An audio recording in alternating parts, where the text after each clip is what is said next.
നമസ്കാരം എല്ലാ പ്രേക്ഷകർക്കും ഒരു നല്ല ദിവസം ആശംസിക്കുന്നു. രാവിലെ തുടങ്ങുന്നു ആദ്യം പ്രധാന വാർത്തകൾ.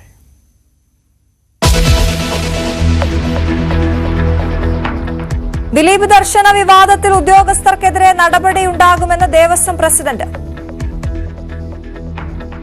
ദർശനവുമായി ബന്ധപ്പെട്ട ഒരു ചെറിയ സമയത്തേക്കെങ്കിലും സാധാരണ ഭക്തജനങ്ങളുടെ ദർശനമൊന്നും തടസ്സപ്പെട്ടു. അത് ഗൗരവമായി കോടതിയും കണ്ടു, ബോർഡ് കൊടുക്കും. അതുകൊണ്ട് തന്നെ അതിന് ഉത്തരവാദികളായ ഉദ്യോഗസ്ഥർക്കെതിരെ ശക്തമായ നടപടിയുണ്ട്. റോപ്പ് വേ വന്നാൽ ഡോളി സമ്പ്രദായം അവസാനിപ്പിക്കും. അടുത്ത തീർത്ഥാടന കാലം മുതൽ ദർശന രീതിയിൽ മാറ്റം വരുത്തുമെന്നും PS പ്രശാന്ത് ന്യൂസ് 18നോട്.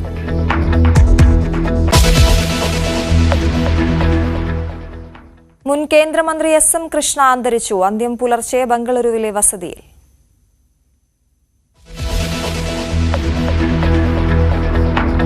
കേന്ദ്ര ധനകാര്യ കമ്മീഷൻ ഇന്ന് സംസ്ഥാന മന്ത്രിമാരെ കാണും. കേന്ദ്ര വിഹിതം 41% നിന്ന് 50 ആക്കണമെന്ന ആവശ്യവുമായി സംസ്ഥാനം. പ്രത്യേക ഗ്രാന്റ് അനുവദിക്കണമെന്നും ആവശ്യപ്പെടും.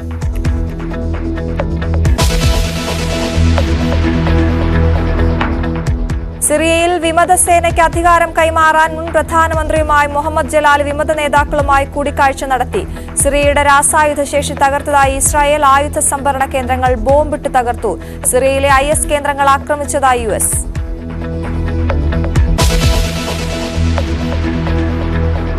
മുനമ്പത്ത് ആശയക്കുഴപ്പം മാറാതെ ലീഗ്. UDFന് പ്രതിസന്ധി വേണ്ടെന്ന നിലപാട്.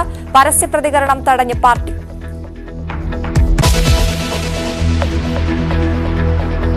CPM ജില്ലാ സമ്മേളനങ്ങൾക്ക് ഇന്ന് തുടക്കം. കൊല്ലത്ത് ആദ്യ സമ്മേളനം MA ബേബി ഉദ്ഘാടനം ചെയ്യും.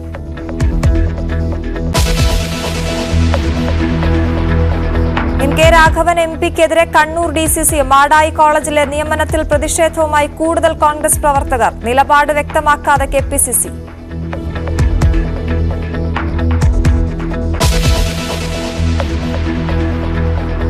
വിശദമായ വാർത്തയിലേക്ക്. ദേശീയ ധനകാര്യ കമ്മീഷന് മുൻപിൽ നിവേദനം സമർപ്പിക്കാൻ മുഖ്യമന്ത്രിയുടെ നേതൃത്വത്തിൽ മന്ത്രിസഭ ഒന്നടങ്കം ഇന്ന് കോവളത്തെത്തും. കേന്ദ്രത്തിന് ലഭിക്കുന്ന നികുതി വരുമാനത്തിൽ നിന്ന് സംസ്ഥാനങ്ങൾക്കുള്ള വിഹിതം 50% ഉയർത്തണം എന്നാണ് കേരളത്തിന്റെ നിലപാട്. ഇതിനു പുറമെ ഉരുൾപൊട്ടലും വെള്ളപ്പൊക്കവും ഉൾപ്പെടെയുള്ള പ്രകൃതി ദുരന്തങ്ങളുടെ പശ്ചാത്തലത്തിൽ സംസ്ഥാനത്തോട് കേന്ദ്രം അനുഭാവപൂർണമായ സമീപനം സ്വീകരിക്കണമെന്നും കേന്ദ്ര ധനകാര്യ കമ്മീഷന് സമർപ്പിക്കുന്ന മെമ്മറണ്ടത്തിൽ പരാമർശമുണ്ട്.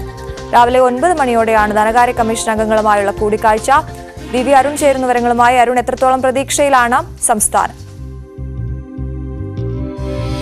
കൊല്ലം വരെ പോകേണ്ടത് ഒരുമിച്ച്.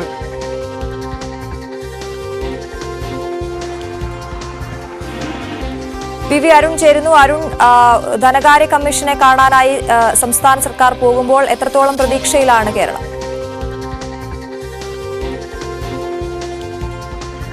ഒരുപാട് ആവശ്യങ്ങൾ സംസ്ഥാനത്തിനുണ്ട്, ഒരുപാട് നിവേദനങ്ങളുണ്ട്. കാരണം സംസ്ഥാനം കഴിഞ്ഞ കുറേ നാളുകളായി കടുത്ത സാമ്പത്തിക പ്രതിസന്ധിയിലാണ്. കേന്ദ്ര സഹായം തന്നെയാണ് അതിൽ ഏറ്റവും പ്രതീക്ഷയോടെ സംസ്ഥാനം കാത്തിരിക്കുന്നത്. നികുതി വിഹിതത്തിലടക്കമുള്ള വർധന സംസ്ഥാനം ആവശ്യപ്പെടുന്നു. പക്ഷേ അത്ര ശുഭകരമായ ഒരു കൂടിക്കാഴ്ചയായിരിക്കുമെന്ന് വ്യക്തമല്ല. കാരണം കേന്ദ്ര ധനകമ്മീഷൻ കഴിഞ്ഞ 3 ദിവസമായി കേരളത്തിലുണ്ട്. ഇന്ന് തലസ്ഥാനത്തെത്തുന്നുവെന്ന് മാത്രമാണ്.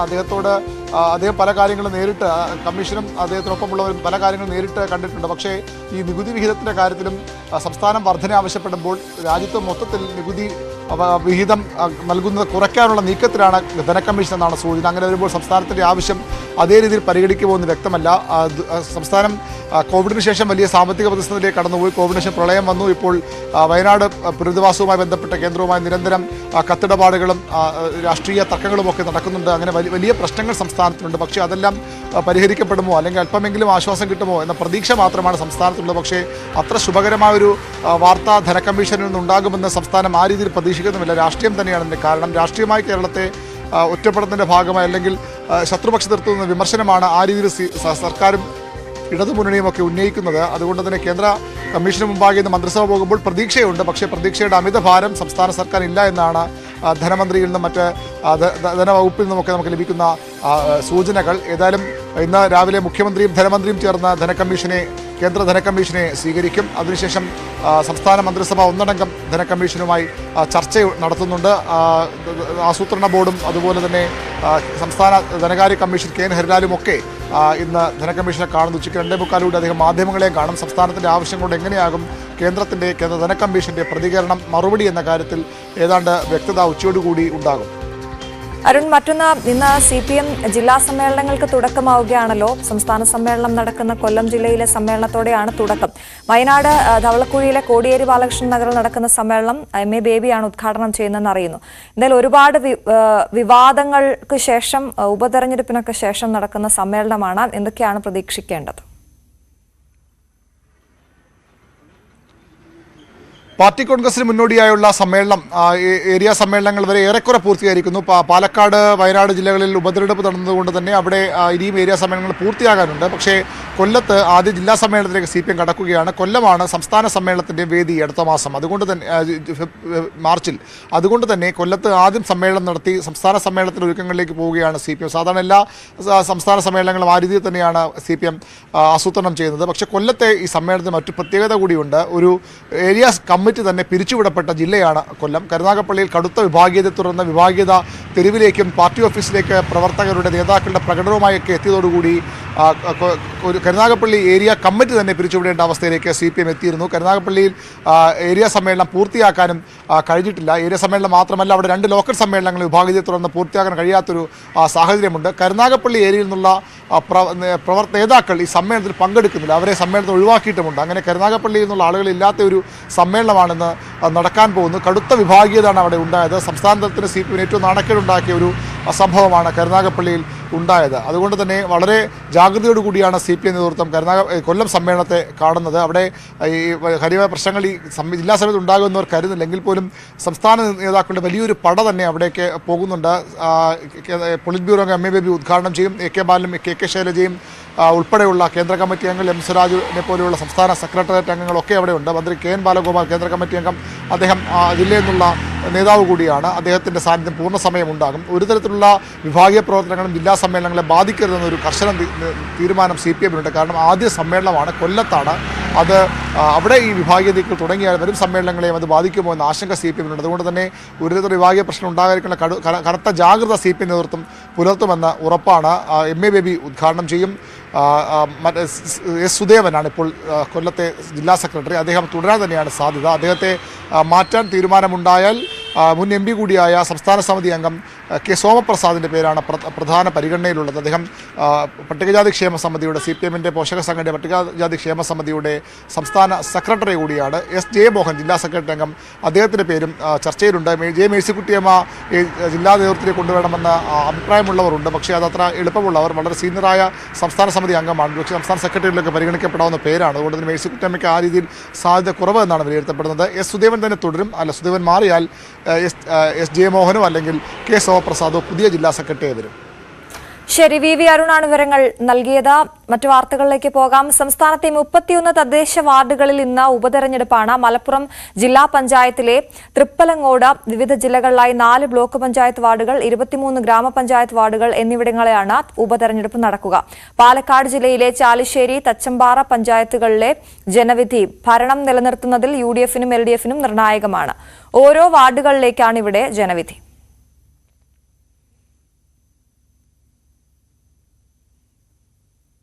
മുൻ വിദേശകാര്യമന്ത്രിയും കർണാടക മുൻ മുഖ്യമന്ത്രിയുമായ SM കൃഷ്ണ അന്തരിച്ചു. ബാംഗ്ലൂരിലെ സദാശിവ നഗറിലെ വസതിയിൽ പുലർച്ചെ 2:30 വിയോഗം. വാർദ്ധക്യ സഹജമായ അസുഖം ബാധിച്ച് ചികിത്സയിലായിരുന്നു.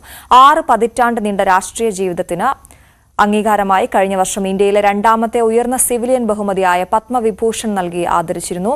കൂടുതൽ വിവരങ്ങളുമായി മനു ഭരത് ചേരുകയാണ്. മനു, അദ്ദേഹത്തെക്കുറിച്ച് എന്താണ് ഇപ്പോൾ പറയാനുള്ളത്? വിവരങ്ങൾ.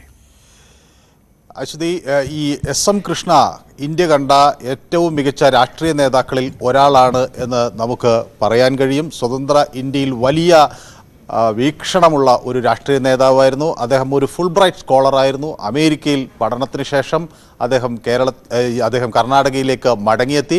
പിന്നീട് അവിടെ സജീവമായി രാഷ്ട്രീയ രംഗത്തുണ്ടായി. പഠിക്കുന്ന കാലത്ത് തന്നെ അമേരിക്കയിൽ തന്നെ അദ്ദേഹം കെന്നഡിയുമൊക്കെയായി അദ്ദേഹത്തിന് വേണ്ടി ക്യാമ്പയിൻ നടത്തട്ടെ എന്നൊക്കെ ആവശ്യപ്പെട്ട് അങ്ങോട്ട് കത്തയക്കുകയും പിന്നീട് കെന്നഡി അദ്ദേഹത്തോട് നന്ദി പറയുകയും ചെയ്യുന്നൊക്കെ ഒരു കാലമുണ്ടായിരുന്നു. പിന്നീടാണ് അദ്ദേഹം കർണാടക രാഷ്ട്രീയത്തിൽ സജീവമാകുന്നത്. കർണാടകയുടെ മുഖ്യമന്ത്രിയായി, കർണാടക പ്രദേശ് കോൺഗ്രസ് കമ്മിറ്റിയുടെ അധ്യക്ഷനായി അദ്ദേഹം കോൺഗ്രസിനെ വൻ വിജയത്തിലേക്ക് 1999 നയിച്ചു. പിന്നീട് 2004 വരെ അദ്ദേഹം അവിടുത്തെ മുഖ്യമന്ത്രിയായി തുടരുന്ന ഒരു സാഹചര്യം ഉണ്ടായി. ഈ സർക്കാരിൻ്റെ കാലാവധി പൂർത്തിയാക്കുന്നതിന് മുൻപ് അദ്ദേഹം രാജിവെച്ച് വീണ്ടും തെരഞ്ഞെടുപ്പിനെ നേരിട്ടത് ഒരു ചരിത്രപരമായ മണ്ടത്തരം എന്ന് ചില മാധ്യമങ്ങൾ അന്ന് വ്യക്തമാക്കിയിരുന്നു. ഏതായാലും ആ തെരഞ്ഞെടുപ്പിൽ അധികാരം നിലനിർത്താൻ അദ്ദേഹത്തിന് കഴിഞ്ഞില്ല. പിന്നെ അദ്ദേഹം മഹാരാഷ്ട്ര ഗവർണറായി, മഹാരാഷ്ട്രയുടെ 19ാമത്തെ ഗവർണറായി SM കൃഷ്ണ ചുമതലയേറ്റു. 10ാമത്തെ കർണാടകയുടെ മുഖ്യമന്ത്രിയായിരുന്നു SM കൃഷ്ണ.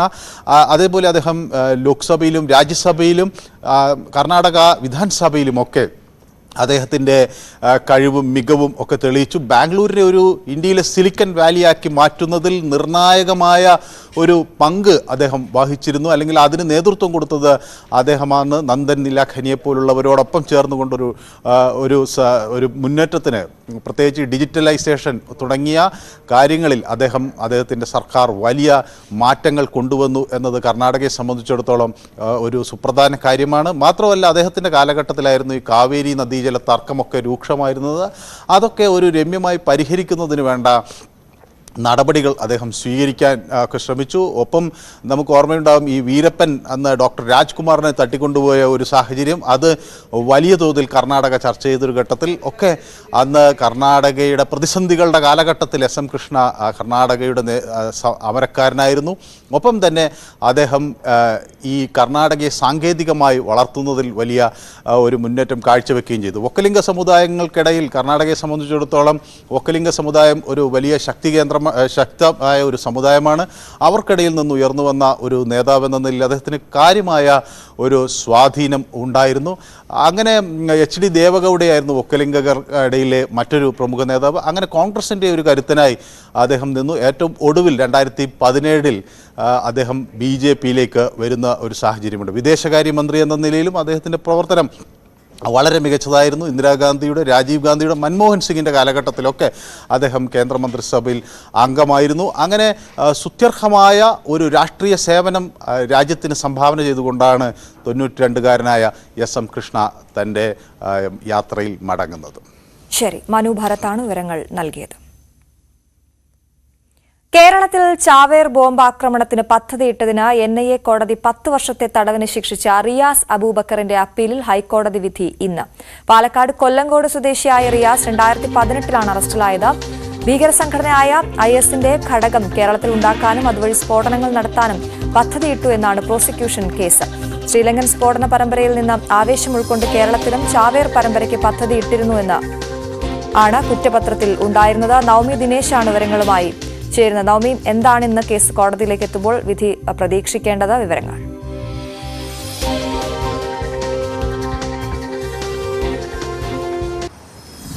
അശ്വതി, പാലക്കാട് കൊല്ലങ്കോട് സ്വദേശിയായ റിയാസ് അബൂബക്കർ, ഇയാൾ കേരളത്തിൽ ചാവേർ ആക്രമണത്തിന് പദ്ധതി ഇട്ടിരുന്നു എന്നതായിരുന്നു ഇയാൾക്കെതിരെ NIA കണ്ടെത്തിയ കുറ്റം. IS-നെ പ്രചോദനം ഉൾക്കൊണ്ടുകൊണ്ട് പിന്നീട് ഇയാൾ IS-ലേക്ക് ചേരുകയും കേരളത്തിൽ ഒരു സ്ഫോടനം നടത്താൻ അയാൾ ശ്രമിച്ചു എന്നതടക്കമുള്ള കൃത്യമായിട്ടുള്ള തെളിവുകൾ ഹാജരാക്കിക്കൊണ്ടായിരുന്നു NIA ഇയാൾക്കെതിരെ കൃത്യമായിട്ടുള്ള കുറ്റം കണ്ടെത്തിയത്. ഇതിന്റെ അടിസ്ഥാനത്തിൽ ഇയാൾക്കെതിരെ 10 വർഷം കഠിന തടവ് കൊച്ചി NIA കോടതി വിധിക്കുകയും ചെയ്തു. പക്ഷേ ഇതിനെതിരെ ഈ റിയാസ് അബൂബക്കർ ഹൈക്കോടതിയെ സമീപിക്കുന്ന സാഹചര്യമുണ്ടായി. തനിക്കെതിരായിട്ടുള്ള ഈ കുറ്റം അത് റദ്ദാക്കി തന്നെ കുറ്റമുക്തനാക്കണം എന്നുള്ളൊരു കാര്യം പറഞ്ഞുകൊണ്ടായിരുന്നു റിയാസ് അബൂബക്കർ ഹൈക്കോടതിയെ സമീപിച്ചത്. ഇന്നായിരിക്കും ആ ഹർജി കോടതി പരിഗണിക്കുക. NIA കണ്ടെത്തിയ കാര്യങ്ങളെല്ലാം തന്നെ ഇതിനോടകം തന്നെ കൃത്യമായി കോടതിയെ ബോധിപ്പിക്കുവാൻ അന്വേഷണ സംഘത്തിന് കഴിയുകയും ചെയ്തു. ഇതൊക്കെ കൃത്യമായിട്ടുള്ള വാദം കഴിഞ്ഞ ദിവസങ്ങൾ നടക്കുകയും ചെയ്തു. ഇതിന്റെ അടിസ്ഥാനത്തിലാണ് ഇന്ന് ഉച്ചയോടുകൂടി വിധി ഉണ്ടാകുക. എന്തായിരിക്കും കൊച്ചി NIA കോടതി കണ്ടെത്തിയ കാര്യങ്ങളെല്ലാം ശരിവെക്കുകയാണോ ഹൈക്കോടതി എന്ന് ഇന്ന് അറിയാൻ സാധിക്കും. അതോടൊപ്പം തന്നെ ഈ 10 വർഷം തടവ് അതങ്ങനെ തന്നെ പോകട്ടെ, അതോ ഈ റിയാസ് അബൂബക്കർ പറയുന്നതിൽ കാര്യമുണ്ട് എന്ന തരത്തിലാണോ ഹൈക്കോടതിയുടെ നിഗമനം എന്ന് നമുക്ക് ഇന്ന് അറിയാൻ സാധിക്കും. അശ്വതി. ശരി നവമി, മറ്റൊന്ന് ഹൈക്കോടതിയിൽ ഇന്ന് നമ്മൾ വരാനിരിക്കുന്ന കേസ് ശബരിമലയിൽ നടൻ ദിലീപ് VIP ദർശനം നടത്തിയ ആ കേസ് ഇന്ന് വീണ്ടും കോടതി പരിഗണിക്കുകയാണല്ലോ. കുട്ടികൾ, പ്രായമായവർ തുടങ്ങിയവർക്ക് പ്രത്യേക പരിഗണന നൽകാൻ പോലീസും ദേവസ്വം ബോർഡും നടപടിയെടുക്കണമെന്ന് വ്യക്തമാക്കി കഴിഞ്ഞ ദിവസം കോടതി ഇടക്കാല ഉത്തരവിട്ടിരുന്നു. ഒപ്പം CCTV ദൃശ്യങ്ങളടക്കം വിശദീകരണം പോലീസ് നൽകണമെന്നൊക്കെ പറഞ്ഞിരുന്നു. വലിയ വിമർശനവും ഉണ്ടായിരുന്നു. ഇന്നെന്താണ് പ്രതീക്ഷിക്കേണ്ടത്?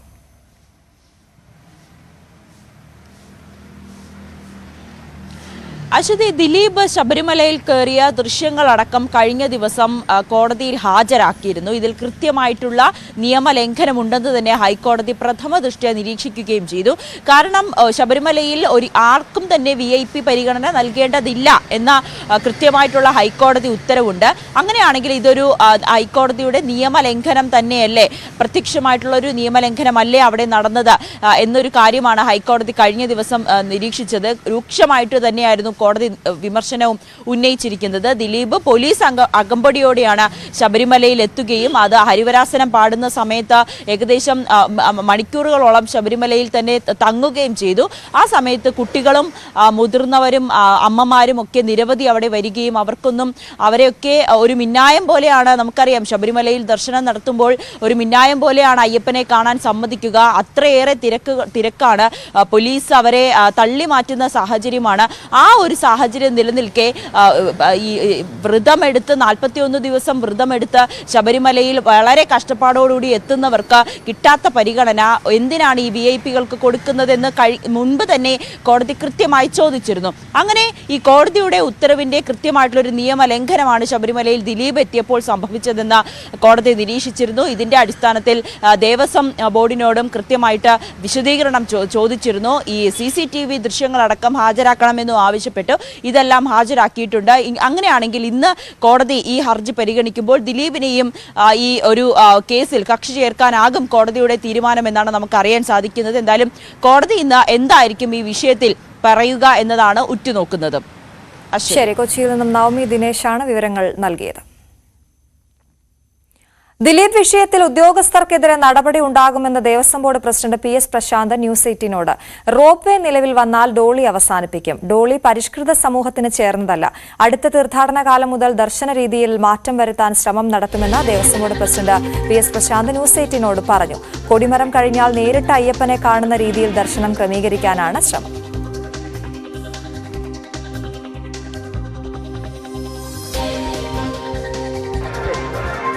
ശബരിമലയിൽ മറ്റൊരു തീർത്ഥാടന കാലം മുന്നോട്ട് പോവുകയാണ്. ഒരു പരിധിവരെ സുഗമമായ ഒരു തീർത്ഥാടന കാലം എന്നാണ് ഇത്തവണത്തെ തീർത്ഥാടന കാലം ആകെ പരിശോധിക്കുമ്പോൾ മനസ്സിലാക്കേണ്ടത്.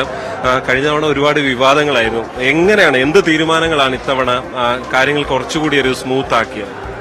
ഇവിടേക്ക് എത്തുന്ന ഭക്തർക്ക് സുഗമമായ ദർശനം കിട്ടണം. അതാണ് എല്ലാവരും ആഗ്രഹിക്കുന്നത്. സർക്കാരായാലും ദേവസ്വം ബോർഡായാലും ഭക്തരായാലും ആഗ്രഹിക്കുന്നതാണ്. അതിനുള്ളൊരു ഹോംവർക്ക് മുൻകൂട്ടി തന്നെ ഞങ്ങൾ ചെയ്തു. അത് ഞങ്ങൾ ദേവസ്വം ബോർഡ് തന്നെയായാലും സർക്കാരിന്റെ ഭാഗത്തു നിന്നായാലും ഒരു മുന്നൊരുക്കമുണ്ടായി. അതിന് ഒരുപാട് കാര്യങ്ങൾ ഞങ്ങൾ ചെയ്തു. ഒന്ന്, ദർശന സമയം കൂട്ടിയത് 16 മണിക്കൂർ എന്നുള്ളത് 18 മണിക്കൂറായി കൂട്ടി. പിന്നെ സോപാനത്തുൾപ്പെടെ നമ്മൾ വരുത്തിയ പുതിയ ക്രമീകരണങ്ങൾ. 18ാം പിടിയിൽ പോലീസുകാർക്ക് ഡ്യൂട്ടി സമയം ക്രമീകരിച്ചത് 20 മിനിറ്റിൽ നിന്നും 15 മണിക്കൂറാക്കി മാറ്റി. പിന്നെ പമ്പയിൽ ഒരുക്കിയ ജർമ്മൻ പന്തൽ, നമ്മുടെ ഈ വഴിനീളം ഒരുക്കിയിരിക്കുന്ന ലഘുഭക്ഷണവും ചൂടുവെള്ളവും, അപ്പം അങ്ങനെ എല്ലാ കാര്യങ്ങളും സമന്വയിച്ച് വന്നപ്പോൾ ഭക്തർക്ക് നല്ല ദർശനം കിട്ടുന്ന കാഴ്ചയാണ് കാണുന്നത്. വളരെ തൃപ്തിയോടുകൂടി ഭക്തർ മലയിറങ്ങി പോകുന്ന ഒരു അനുഭവമാണ് നമുക്ക് ഉണ്ടായിക്കൊണ്ടിരിക്കുന്നത്. ഇവിടെ ഏറ്റവും പ്രധാനപ്പെട്ട പ്രശ്നം നമ്മളിപ്പോൾ കാണുന്നത്, ഇവിടെ എത്തുന്ന ഭക്തർക്ക് തൃപ്തിയോടുകൂടി മലയിറങ്ങി പോകാൻ ഭഗവാനെ കാണാൻ പറ്റുന്നില്ല. ചെറിയ സെക്കൻഡ് മാത്രമേ നമുക്ക് കിട്ടുന്നുള്ളൂ. അപ്പോൾ അത് നേരിട്ട് തൊഴിൽപ്പിക്കാനുള്ളൊരു സംവിധാനം നമ്മൾ ആലോചിക്കുകയാണ്. അത് സർക്കാരുമായിട്ടും കോടതിയുമായിട്ടും പോലീസുമായിട്ടും തന്ത്രിയുമായിട്ടൊക്കെ ആലോചിച്ച് അടുത്ത ഈ സീസൺ കഴിഞ്ഞ ഉടനെ തന്നെ അത് നടപ്പിലാക്കണമെന്ന് വിചാരിക്കുന്നു. നേരിട്ടുള്ള ദർശനം ഒരുക്കണമെങ്കിൽ അതിന് അങ്ങനെയുള്ള കടമ്പകളുണ്ടോ? നേരിട്ടുള്ള ദർശനം ഒരുക്കണമെങ്കിൽ ബഹുമാനപ്പെട്ട തന്ത്രിയുടെ നിർദ്ദേശം വേണം, പെർമിഷൻ വേണം. അത് ഞങ്ങൾ തന്ത്രിയുമായി ആലോചിച്ചു കഴിഞ്ഞു. തന്ത്രിക്കൊന്നും അതിനെതിരൊന്നുമില്ല. കാരണം ഇവിടെ എത്തുന്ന ഭക്തർക്ക് എന്താ പ്രധാനം, ഇവിടെ എത്തുന്ന ഭക്തർക്ക് തൃപ്തിയോടുകൂടി ഭഗവാനെ കണ്ടുപോകണം. അതാണല്ലോ തന്ത്രിയുടെയും ദേവസ്വം ബോർഡിന്റെയും ഒക്കെ ആഗ്രഹം. അതിനൊന്നും തടസ്സം നിൽക്കുന്നൊരു തന്ത്രിയല്ല. എല്ലാ കാര്യങ്ങളും ഇപ്പൊ തന്നെ ദർശന സമയം അദ്ദേഹം വളരെ, കാരണം ഇവിടെ എത്തുന്ന ഭക്തർക്ക് ഒരു ബുദ്ധിമുട്ടുണ്ടാകാൻ പാടില്ല എന്നുള്ള കാര്യത്തിൽ അദ്ദേഹത്തിന് നിർബന്ധമാണ്. ബഹുമാനപ്പെട്ട കണ്ഠർ രാജീവർക്കും നിർബന്ധമാണ്. അവരെല്ലാം പൂർണ്ണ സഹകരണമാണ് നമുക്ക് നൽകിക്കൊണ്ടിരിക്കുന്നത്. ഈ റോപ്പ് വേ എന്നത്തേക്ക് സാധ്യമാകും? എന്താണ് അതിന്റെ ഒരു കണക്ക്? റോപ്പ് വേയുടെ ഏറ്റവും പ്രധാനപ്പെട്ട പ്രശ്നമായിരുന്നു വനപരിഹാര ഭൂമിയുമായി ബന്ധപ്പെട്ട പ്രശ്നങ്ങളായിരുന്നു. 8 വർഷമാണ് കുരുങ്ങി കിടന്നത്. പക്ഷെ പുതിയ ദേവസ്വം വകുപ്പ് മന്ത്രി ശ്രീ UN വാസവൻ വന്നതിന് ശേഷം അതിനൊക്കെ ആ കെട്ടൊക്കെ അഴിച്ച് 4 മാസം കൊണ്ട് വനപരിഹാര ഭൂമി കൈമാറിക്കഴിഞ്ഞു. ബഹുമാനപ്പെട്ട റവന്യൂ വകുപ്പ് മന്ത്രി ദേവസ്വം വകുപ്പ് മന്ത്രിക്ക് ആ പരിഹാര ഭൂമി കൈമാറിക്കഴിഞ്ഞു. ഇനി അത് പരിവേഷ് പോർട്ടലിലേക്ക് അപ്ലോഡ് ചെയ്യണം. അതിനുള്ള നടപടിക്രമങ്ങൾ നടന്നുകൊണ്ടിരിക്കുന്നു. ഈ മാസപൂജ ഈ സീസൺ കഴിഞ്ഞ ഉടൻ തന്നെ അതിന്റെ ശിലാസ്ഥാപനം നടത്തണമെന്നാണ് സർക്കാർ തലത്തിൽ ആലോചിക്കുന്നത്. എത്ര വർഷം എടുക്കും അതിന്റെ ഒരു നിർമ്മാണം? അത്തരം പ്ലാനുകൾ 18 മാസമാണ് നിർമ്മാണ പ്രവർത്തനങ്ങൾ പറയുന്നത്. 18 മാസം കൊണ്ട് 2 കാര്യങ്ങളാണ്. ഒന്ന് ഗുഡ്സ്, 2 ഈ കാർ ആംബുലൻസ്. ഇതിന്റെ ആദ്യഘട്ടമെങ്കിലും അടുത്ത സീസണിന് മുമ്പ് പൂർത്തിയാക്കാൻ സാധിക്കുമെന്നാണ് വിചാരിക്കുന്നത്. അല്ലാതെ സാധാരണ തീർത്ഥാടകർക്ക് ആ റോപ്പ് വഴി കയറി വരാനുള്ള സൗകര്യം ഇപ്പോൾ ആദ്യഘട്ടത്തിലില്ല. ആദ്യഘട്ടത്തിൽ കാർ ആംബുലൻസ് ആണ്. കാർ ആംബുലൻസ് എന്ന് പറയുമ്പോൾ ഒരു ആംബുലൻസ് എന്നുള്ള മട്ടിലാണ് പ്രായമായവർക്കും മറ്റ് അസുഖമുള്ളവർക്കും ഒക്കെ അതിനെ ആശ്രയിക്കാൻ സാധിക്കും. പക്ഷേ ആചാരപരമായ കാര്യം എന്ന് പറയുന്നത് മല കയറി നടന്നു വരിക എന്നുള്ളതാണല്ലോ. അതല്ലാത്ത ആളുകളും ഉണ്ടാവും. അങ്ങനെ വരുമ്പോൾ നമുക്ക് ഈ ഡോളി, ഈ ട്രാക്ടർ, ഇതിനെയൊക്കെ നമുക്ക് ഒഴിവാക്കാൻ സാധിക്കും. അതൊരു മുഖവിലേക്ക് എടുത്തുകൊണ്ട് തന്നെയാണ് നമ്മൾ റോപ്പ് വേയുമായി ബന്ധപ്പെട്ട് മുന്നോട്ട് പോകുന്നത്. ശബരിമല റോപ്പ് വേ വന്നു കഴിഞ്ഞാൽ ശബരിമലയുടെ കാര്യത്തിൽ ഒരു പുതിയ വികസന കുതിപ്പായിരിക്കും ഉണ്ടാകാൻ പോകുന്നത്. അപ്പോൾ ഈ സാധാരണ മുഴുവൻ ഭക്തരെയും റോപ്പ് വേ വഴി, അതായത് പണമുള്ളവർക്കോ അല്ലെങ്കിൽ പണം അടച്ചിട്ട് കയറാമെന്നൊരു സിസ്റ്റത്തിലേക്കല്ല ആലോചിക്കുന്നത്. സൗകര്യങ്ങൾ ഈ പ്രായമായവരുടെ ആ നിലയിലാണോ? നമുക്കിപ്പോ ഈ ആചാരപരമായ ചില കാര്യങ്ങളുണ്ടല്ലോ. മല കയറി വരിക എന്നുള്ളതാണ്. മാലയിട്ട് കുളം പിടിച്ച് മല കയറി വരിക എന്നുള്ളതാണ് ഇവിടുത്തെ ആചാരം. പക്ഷെ അത് നമുക്ക് അതിനെ തെറ്റിച്ചുകൊണ്ട് മുന്നോട്ട് പോകാൻ സാധിക്കില്ല. പക്ഷേ പ്രായമായവരുണ്ട്, അസുഖമുള്ളവരുണ്ട്, വികലാംഗരുണ്ട്. അവർക്ക് സൗകര്യപ്രദമായ കാര്യങ്ങൾ വേണം. ഇപ്പോൾ ഡോളി എന്ന് പറയുന്നത് സത്യത്തിൽ ഒരു ദുഷിച്ച ഒരു പ്രാകൃതമായ രീതിയാണ്. മനുഷ്യനെ ചുമക്കുക എന്ന് പറയുന്നത്.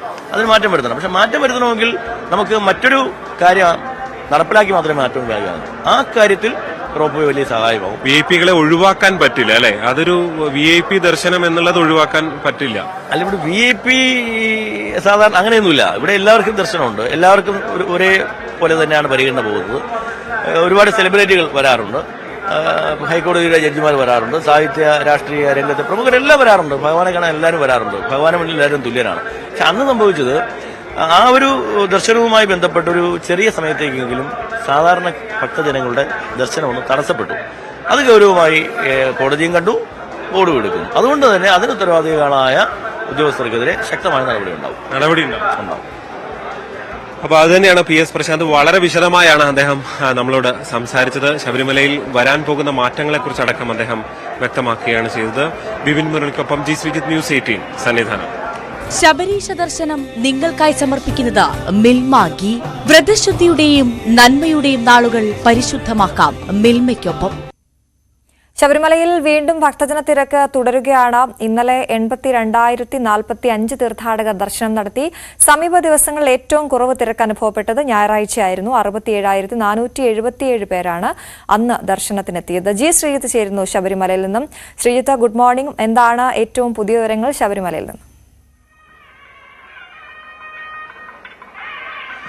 നല്ല തിരക്ക് തുടരുകയാണ് ഇന്ന് രാവിലെയും. അതായത് ഈ ഞായറാഴ്ച ഒരു തിരക്കൽപ്പം കുറഞ്ഞപ്പോൾ തിരക്കങ്ങ് കുറയുകയാണോ എന്നുള്ള ചർച്ചകൾ വന്നിരുന്നു. പക്ഷേ അതിനൊക്കെ അപ്പുറത്തേക്ക് അതൊരു ഞായറാഴ്ചയുടേതായ ഒരു തിരക്ക് കുറവ് എന്ന നിലയിൽ മാത്രമാണ് ഫലത്തിൽ സംഭവിച്ചത് എന്ന് തന്നെ നമുക്ക് കൃത്യമായി കാണാൻ കഴിയുന്നുണ്ട്. ഒരു 80,000-ലധികം ആളുകൾ ദിവസവും ശബരിമല സന്നിധാനത്തേക്ക് എത്തുന്നു എന്നുള്ള കാഴ്ചകൾ തന്നെയാണ്. ഇന്നലത്തെയൊക്കെ കണക്കെടുത്ത് വെച്ചാലും അത് തന്നെയാണ്. 82,000-ലധികം ആളുകൾ എത്തി. ഇന്ന് രാവിലെ 7 മണി വരെയുള്ള കണക്ക് പ്രകാരം 25,000-നപ്പുറത്തേക്ക് ആളുകൾ സന്നിധാനത്ത് ദർശനം നടത്തിയിട്ടുണ്ട്. ഇപ്പോൾ ഫ്ലൈ ഓവറിൽ നമുക്ക് നീണ്ട ക്യൂ കാണാം.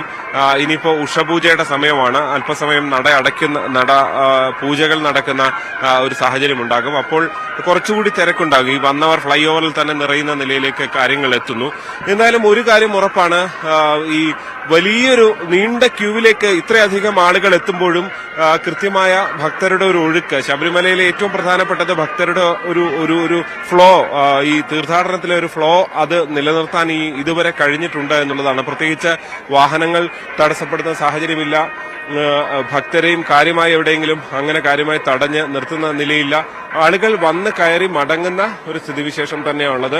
ഒരുപാട് മണിക്കൂറുകൾ അങ്ങനെ കാത്തു നിൽക്കേണ്ടിയും വരുന്നില്ല എന്നുള്ളതും വലിയ ആശ്വാസം തന്നെയാണ്. എന്തായാലും നല്ല തിരക്ക് തുടരുന്നു. ദർശനത്തിനായി ഭക്തർ ഈ ഫ്ലൈ ഓവറിന് താഴെ കാത്തു നിൽക്കുന്നു. താഴെ നടപ്പന്തലിലും നല്ല തിരക്ക് അനുഭവപ്പെടുന്നുണ്ട്. അശ്വതി. ശരി, ജി ശ്രീജിത്താണ് സന്നിധാനത്ത് നിന്നും വിവരങ്ങൾ നൽകിയത്. 18-ാം പടിക്ക് താഴെ നാളികേരം ഉടച്ചാണ് അയ്യപ്പന്റെ തിരുസന്നിധിയിലേക്ക് ഭക്തരെത്തുന്നത്. നാളികേരം ഉടയ്ക്കുന്ന കാഴ്ച എല്ലാവരുടെയും മനസ്സിലുണ്ടെങ്കിലും അവിടെ അറിയപ്പെടാതെ പോകുന്ന ചിലരുണ്ട്. തീർത്ഥാടകർ എത്തുമ്പോൾ വിശ്രമിക്കാതെ പണിയെടുക്കുന്ന ആ മനുഷ്യരുടെ കാഴ്ചകളിലേക്ക്.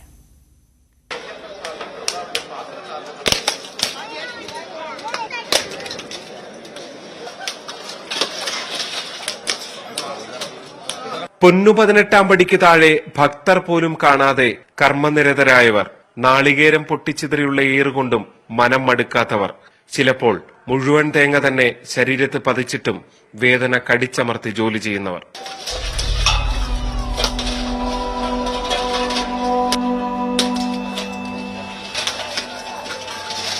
കഷ്ടപ്പാടുണ്ട്. കഷ്ടപ്പാടെന്ന് പറഞ്ഞാൽ നല്ല കഷ്ടപ്പാട്. ശരിക്കും സ്വാമി പറഞ്ഞാൽ നേറുള്ളൂ. ഈ ഹെൽമെറ്റ് വെച്ചുമ്പോൾ ഏറിന് വെച്ചേക്കുന്നുള്ളതേ ഉള്ളൂ. എന്നാലും കൈക്കും കാലിലും മൂത്തുള്ള ഏറ് കഴിക്കുന്നുണ്ട്. പിന്നെ ഏറ് സഹിച്ച് പണി ചെയ്യുന്നത്. ശരീരത്ത് ഏറുകൊള്ളുമെന്ന് ഉറപ്പാണ്. ശമ്പളവും കുറവ്. പക്ഷേ അയ്യപ്പന്റെ സന്നിധാനത്താണ് ജോലി ചെയ്യുന്നത് എന്നത് ഇവരെ വീണ്ടും ഇവിടെ എത്തിക്കുന്നു.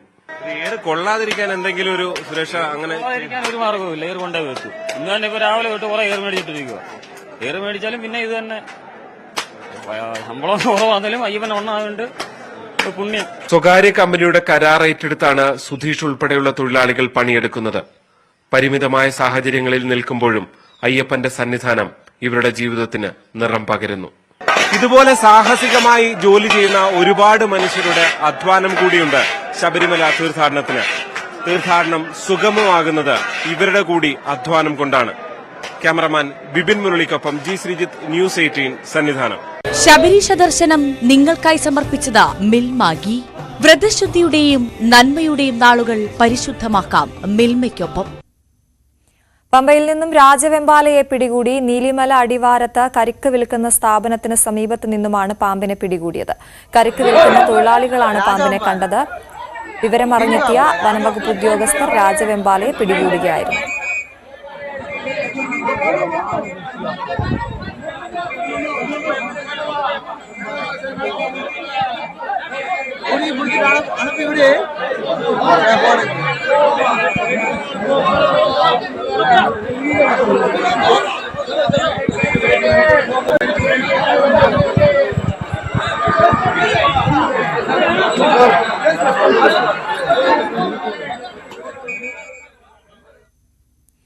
യാക്കോബായ സഭ പരമാധ്യക്ഷൻ ഇഗ്നാത്തിയോസ് സപ്രേം ദ്വിതീയൻ പാത്രിയാർക്കിസ് ബാവ ഇന്ന് സിറിയയിലേക്ക് മടങ്ങും. സിറിയയിൽ ആഭ്യന്തര സംഘർഷം രൂക്ഷമായ സാഹചര്യത്തിലാണ് സന്ദർശനം വെട്ടിച്ചുരുക്കി അദ്ദേഹം മടങ്ങുന്നത്. പള്ളിത്തർക്കത്തിൽ പ്രശ്നപരിഹാരത്തിന് സംസ്ഥാന സർക്കാർ ഇടപെടണമെന്നും മുഖ്യമന്ത്രിയുടെ വാക്കുകളിൽ വിശ്വാസമുണ്ടെന്നും പാത്രിയാർക്കിസ് ബാവ വ്യക്തമാക്കിയിരുന്നു. നവമി ദിനേശ് വിവരങ്ങളുമായി ചേരുന്നു. നവമി, എപ്പോഴാണ് അദ്ദേഹത്തിന്റെ മടക്കം?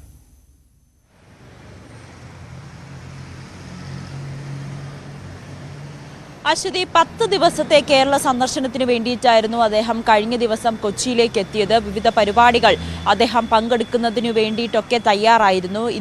ഇന്നലെ തോമസ് പ്രഥമൻ മാവയുടെ അനുസ്മരണ ചടങ്ങുകളിലൊക്കെ അദ്ദേഹം പങ്കെടുക്കുകയും ചെയ്തു. ഒപ്പം സിനഡിലും അദ്ദേഹം പങ്കെടുത്തു. അങ്ങനെ ഇനി 17-ാം തീയതിയായിരുന്നു അദ്ദേഹം കേരളത്തിൽ നിന്ന് മടങ്ങേണ്ടിയിരുന്നത്. പക്ഷേ സിറിയയിലെ കലാപം അതിരൂക്ഷമായ സാഹചര്യത്തിൽ അദ്ദേഹത്തിന്റെ തന്നെ തീരുമാനത്തോടുകൂടിയാണ് ഇപ്പോൾ മടങ്ങുന്നത്. ഇന്ന് രാവിലെ 9:30-ക്കായിരിക്കും അദ്ദേഹം വിമാനത്താവളത്തിൽ നിന്നും കൊച്ചി നെടുമ്പാശ്ശേരി വിമാനത്താവളത്തിൽ നിന്നും ദുബായിലേക്ക് മടങ്ങുക. ദുബായിൽ നിന്നും ദമാസ്കസിലേക്കായിരിക്കും അദ്ദേഹം പോവുക. അദ്ദേഹത്തിന്റെ തന്നെ താല്പര്യപ്രകാരമാണ് ഇങ്ങനെ സിറിയയിൽ വളരെ പ്രശ്നങ്ങൾ രൂക്ഷമായിട്ടുള്ള സാഹചര്യത്തിൽ തനിക്ക് തിരിച്ചു പോകണമെന്ന് അദ്ദേഹം പറയുകയായിരുന്നു. ഇതിനെ തുടർന്നാണ് അടിയന്തരമായി അദ്ദേഹം തിരിച്ചുപോയത്. ഇന്നലെ തന്നെ നമുക്കറിയാം പ്രഥമൻ ബാബയുടെ അനുസ്മരണ ചടങ്ങുകളിലൊക്കെ അദ്ദേഹം പങ്കെടുക്കുകയും ചെയ്തിരുന്നു. അപ്പോഴും അദ്ദേഹം പറഞ്ഞത് ഈ സഭാ തർക്കവുമായി പള്ളിത്തർക്കവുമായി ബന്ധപ്പെട്ട സർക്കാർ തന്നെ അതിലൊരു മധ്യസ്ഥത വഹിച്ച ഒരു തീരുമാനമെടുക്കണം. കോടതി വ്യവഹാരത്തിലേക്ക് പോയി കഴിഞ്ഞാൽ അത് വീണ്ടും നീളും. അതൊരു പരിഹാരമാകുമെന്ന് തോന്നുന്നില്ല. അങ്ങനെ അദ്ദേഹം അങ്ങനെ ഒരു പ്രഖ്യാപനം നടത്തിക്കൊണ്ടാണ് കേരളത്തിൽ നിന്നും മടങ്ങുന്നത്.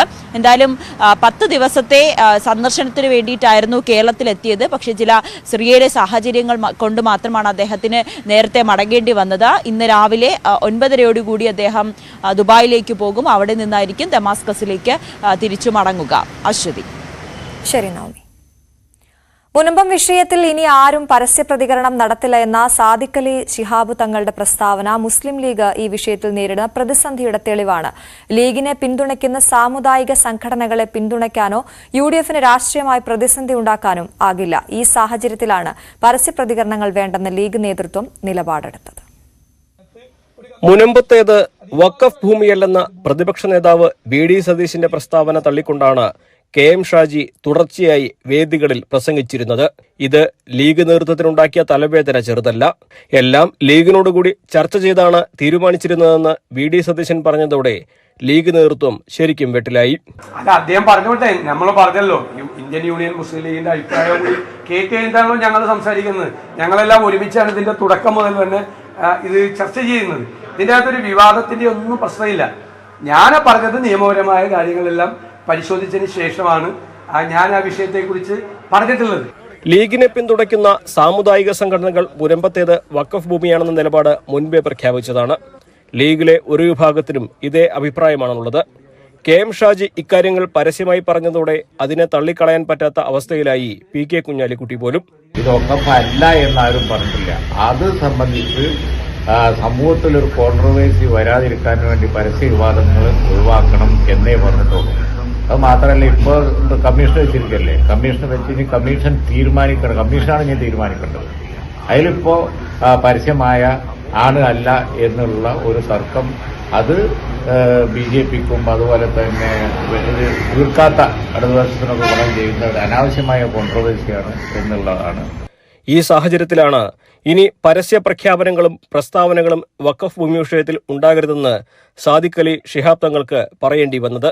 ഇനി ഈ കാര്യത്തിൽ മറ്റൊരു പ്രതികരണവും മുസ്ലിം ലീഗിന്റെ ഭാഗത്തുനിന്ന് ഉണ്ടാവുകയില്ല. അതായത് ഈ വിഷയത്തില് പരസ്യ പ്രസ്ഥാനങ്ങളൊന്നും ഈ വിഷയം മുസ്ലിം ലീഗിന്റെ ആളുകൾ നേതാക്കളിൽ നിന്നൊന്നും ഇനി ഉണ്ടാവാൻ പാടില്ല എന്ന് തന്നെയാണ് പറയാനുള്ളത്.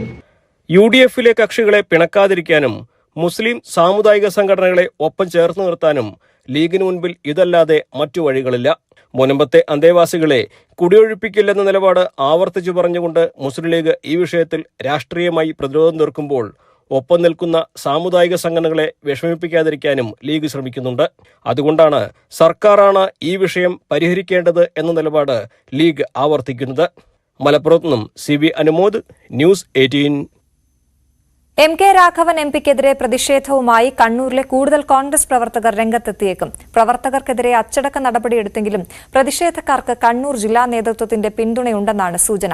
വിഷയത്തിൽ KPCC നേതൃത്വം ഇതുവരെ നിലപാട് വ്യക്തമാക്കിയിട്ടില്ല. കോൺഗ്രസ് ഭരിക്കുന്ന മാടായി കോളേജിൽ കോഴ വാങ്ങി CPM ബന്ധമുള്ള അധ്യാപകനെ നിയമിക്കാൻ നീക്കം നടക്കുന്നുവെന്നാണ് ആക്ഷേപം. കോളേജ് ഭരണസമിതി ചെയർമാനായ MK രാഘവനെതിരെ സ്വന്തം പാർട്ടിക്കാർ തന്നെയാണ് പ്രതിഷേധിച്ചത്. പ്രതിഷേധക്കാർക്കെതിരെ പാർട്ടി അച്ചടക്ക നടപടിയെടുത്തതോടെ പ്രാദേശിക നേതൃത്വം നിലപാട് കടുപ്പിക്കുകയാണ്. കുഞ്ഞിമംഗലം മണ്ഡലം കമ്മിറ്റി ഒന്നടങ്കം രാജിവെച്ചു. MPയുടെ കോലം കത്തിച്ച് പ്രതിഷേധിച്ചു. കൂടുതൽ രാജിയുണ്ടാകാനും സാധ്യതയുണ്ട്.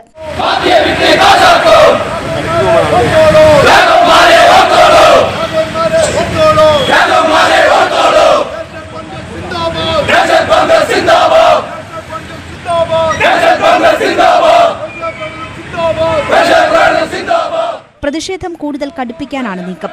കൂടുതൽ കോൺഗ്രസ് പ്രവർത്തകർ പ്രതിഷേധവുമായി രംഗത്തെത്തും.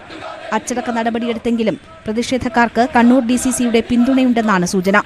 CPMവുമായി നേരിട്ടേറ്റുമുട്ടുന്ന കണ്ണൂരിൽ പ്രവർത്തകരുടെ വികാരം മാനിക്കാത്ത നീക്കം MPയിൽ നിന്നുണ്ടായെന്നാണ് നേതൃത്വത്തിന്റെ വികാരം. KPCC നേതൃത്വം പ്രതികരിച്ചിട്ടില്ലെങ്കിലും K സുധാകരനടക്കം MK രാഘവന്റെ നീക്കത്തോട് എതിർപ്പുണ്ട്.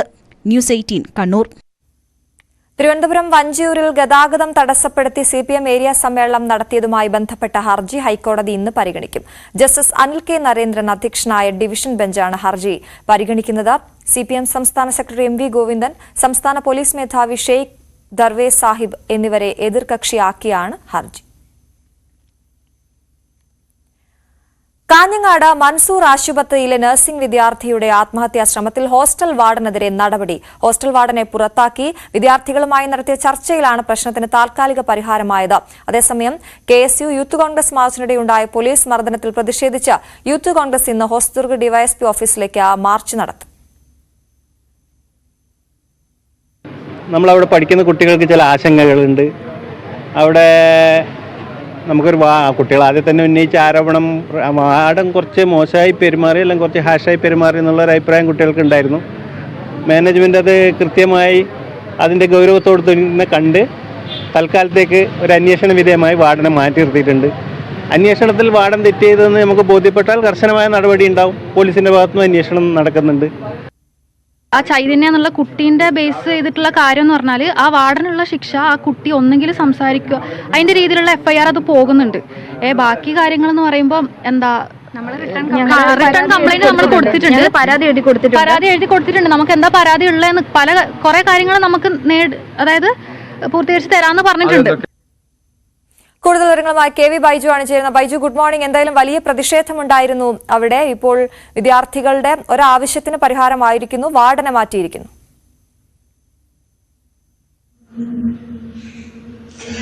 Aswathy, good morning. തീർച്ചയായും ഈ പ്രശ്നത്തിൽ ഇപ്പോൾ ഒരു താൽക്കാലിക പരിഹാരമായിരിക്കുന്നു. ഇന്നലെ വളരെ വൈകി, രാത്രി വൈകിയാണ് ഈ ചർച്ച അവസാനിച്ചത്. അതായത് കാഞ്ഞങ്ങാട് ഡിവൈഎസ്പിയുടെ നേതൃത്വത്തിൽ ആശുപത്രി മാനേജ്മെന്റ്, അതുപോലെ തന്നെ ഈ വിദ്യാർത്ഥികളൊപ്പം നിരവധി സംഘടനാ പ്രതിനിധികളും ഇത്തരത്തിൽ നടത്തിയ ചർച്ചയിലാണ് ഈ വാർഡനെ മാറ്റാനുള്ള തീരുമാനം. പ്രധാനമായും ഈ വിദ്യാർത്ഥിനികൾ ഉന്നയിച്ചത് ഈ വാർഡനെ മാറ്റണം എന്നത് തന്നെയായിരുന്നു. ആ കാര്യത്തിൽ മാനേജ്മെന്റ് അനുഭാവപൂർവമായ തീരുമാനമെടുത്തു. മാത്രമല്ല, ഈ കുട്ടികൾ നേരിടുന്ന മറ്റ് ചില പ്രശ്നങ്ങളുണ്ട്. ആ പ്രശ്നത്തിനും ഈ മാനേജ്മെന്റിന്റെ ഭാഗത്തു നിന്നും അനുകൂലമായ നിലപാടാണ് ഈ യോഗത്തിൽ സ്വീകരിച്ചത്. അതായത് മൊബൈൽ ഫോൺ ഉപയോഗിക്കുന്നത് സംബന്ധിച്ച നിയന്ത്രണങ്ങളുണ്ടായിരുന്നു. ആ നിയന്ത്രണങ്ങൾ PTA കമ്മിറ്റി ആലോചിച്ച് ആ രീതിയിലുള്ള തീരുമാനങ്ങൾ എടുക്കാം. അത് മാത്രമല്ല, പുതിയ വാർഡനെ PTA കമ്മിറ്റിക്ക് തീരുമാനിക്കാം. ആ വാർഡനെ നിയോഗിക്കുമെന്നാണ് പറഞ്ഞത്. എന്തായാലും ഇന്നലെ വലിയ തോതിലുള്ള പ്രതിഷേധമാണ് ഈ മൻസൂർ ആശുപത്രിയിൽ നടന്നത്. SFIയുടെ മാർച്ചാണ് ആദ്യമുണ്ടായത്. ആ മാർച്ചിൽ വലിയ തോതിൽ ലാത്തിച്ചാർജ് ഉണ്ടായി. അതിനുശേഷം KSU യൂത്ത് കോൺഗ്രസ് പ്രവർത്തകരുടെ മാർച്ചുണ്ടായി. മാർച്ചിൽ നിരവധി പ്രവർത്തകർക്ക് പരിക്കേൽക്കുന്ന സാഹചര്യം ഉണ്ടായിരുന്നു. ABPയുടെ നേതൃത്വത്തിലും മാർച്ചുണ്ടായിരുന്നു. ആ 3 മാർച്ചും ഇത്തരത്തിൽ വലിയ ലാത്തിച്ചാർജിൽ കലാശിക്കുന്ന ഒരു സാഹചര്യമാണ് ഉണ്ടായിരുന്നത്. ഏതായാലും KSU യൂത്ത് കോൺഗ്രസ് പ്രവർത്തകരെ ഒരു പ്രകോപനവുമില്ലാതെ പോലീസ് ക്രൂരമായി തല്ലിച്ചതച്ചു എന്ന് ആരോപിച്ച് ഇന്ന് 10 മണിക്ക് DYSP ഓഫീസിലേക്ക് മാർച്ചുണ്ട്. ഏതായാലും ആ മാർച്ചിൽ സംഘർഷമുണ്ടാകാൻ സാധ്യതയുണ്ടെന്ന അടിസ്ഥാനത്തിൽ വലിയ പോലീസ് സന്നാഹം തന്നെയാണ് ഇന്ന് കാഞ്ഞങ്ങാട് ഒരുക്കിയിട്ടുള്ളത്. എന്തായാലും ഈ ചികിത്സയിലുള്ള കുട്ടി, ഈ നേരത്തെ ഇത്തരത്തിൽ ആത്മഹത്യാ ശ്രമം നടത്തിയ ചികിത്സയിലുള്ള കുട്ടിയുടെ ആരോഗ്യനിലയിൽ നേരിയ പുരോഗതി ഉണ്ട് എന്നൊരു ആശ്വാസ വാർത്ത കൂടി വരുന്നുണ്ട്. ഈ കുട്ടി വെന്റിലേറ്ററിന്റെ സഹായത്തോടെയായിരുന്നു ജീവൻ നിലനിർത്തിയിരുന്നത്. ഇന്നലെ കുട്ടി ഭക്ഷണം കഴിക്കുന്ന ഉൾപ്പെടെ ഫീഡ് ചെയ്യുന്നത് ഉൾപ്പെടെയുള്ള കാര്യങ്ങൾ നടന്നു. ഏതായാലും ഇന്ന് ഈ 5 അംഗ വിദ്യാർത്ഥി സംഘം ഈ കുട്ടിയെ ഇന്ന് മംഗളൂരുവിലെത്തി കാണുന്നുണ്ട്. പ്രധാനമായും ഈ കുട്ടി മരണപ്പെട്ടു എന്ന തരത്തിലുള്ള ഒരു വിവരമായിരുന്നു ഇവർക്ക് ലഭിച്ചിരുന്നത്. പക്ഷേ ആ കാര്യത്തിൽ വലിയ ആശ്വാസം ഉണ്ടായിരിക്കുന്നു. കുട്ടി നേരിയ ആരോഗ്യനിലയിൽ നേരിയ പുരോഗതിയുണ്ടെന്നാണ് നമുക്ക് ആശുപത്രി അധികൃതരിൽ നിന്നും നമുക്ക് മനസ്സിലാക്കാൻ സാധിച്ചത്. എന്തായാലും ഇന്ന് വലിയ തോതിലുള്ള പ്രതിഷേധം ആശുപത്രിയിലേക്ക് ഉണ്ടാവില്ലെങ്കിലും ഈ KSU യൂത്ത് കോൺഗ്രസ് മാർച്ച് ഇന്ന് DYSP ഓഫീസിലേക്കുണ്ട്. അത് തന്നെയാണ് ഇന്ന് പോലീസിനെ സംബന്ധിച്ചിടത്തോളം ഏറ്റവും വലിയ തലവേദനയായിട്ടുള്ളത്. ഈ ആശുപത്രിയുമായി ബന്ധപ്പെട്ട ഈ പ്രശ്നത്തിന് ഇപ്പോൾ താൽക്കാലികമായെങ്കിലും ഒരു പരിഹാരമായിരിക്കുന്നു എന്നാണ് ഏറ്റവും പുതിയ വിവരം. അശ്വതി, ബൈജു, ഈ വിഷയത്തിൽ കുട്ടികൾ ഉന്നയിച്ച കുറെ പ്രശ്നങ്ങളുണ്ട്. അവർക്ക് അവിടെ അരക്ഷിതാവസ്ഥയുണ്ട് ഹോസ്റ്റലിൽ എന്നതടക്കമുള്ള നിരവധി വിഷയങ്ങൾ. അത് റിട്ടേൺ കംപ്ലൈന്റ് ആയി തന്നെ അവർ കൊടുത്തു, പരാതിയായി തന്നെ കൊടുത്തു എന്നാണ് അവർ പറയുന്നത്. അതിലൊന്നാണ് ഇപ്പോൾ ഈ വാർഡനെ മാറ്റിയതിലൂടെ സാധിച്ചെടുത്തിരിക്കുന്നത്. ഇനി അവരുടെ ആവശ്യങ്ങൾ എന്തൊക്കെയാണ്? അത് പരിഗണിക്കാനുള്ള സാധ്യതയൊക്കെ എത്രത്തോളമാണ്?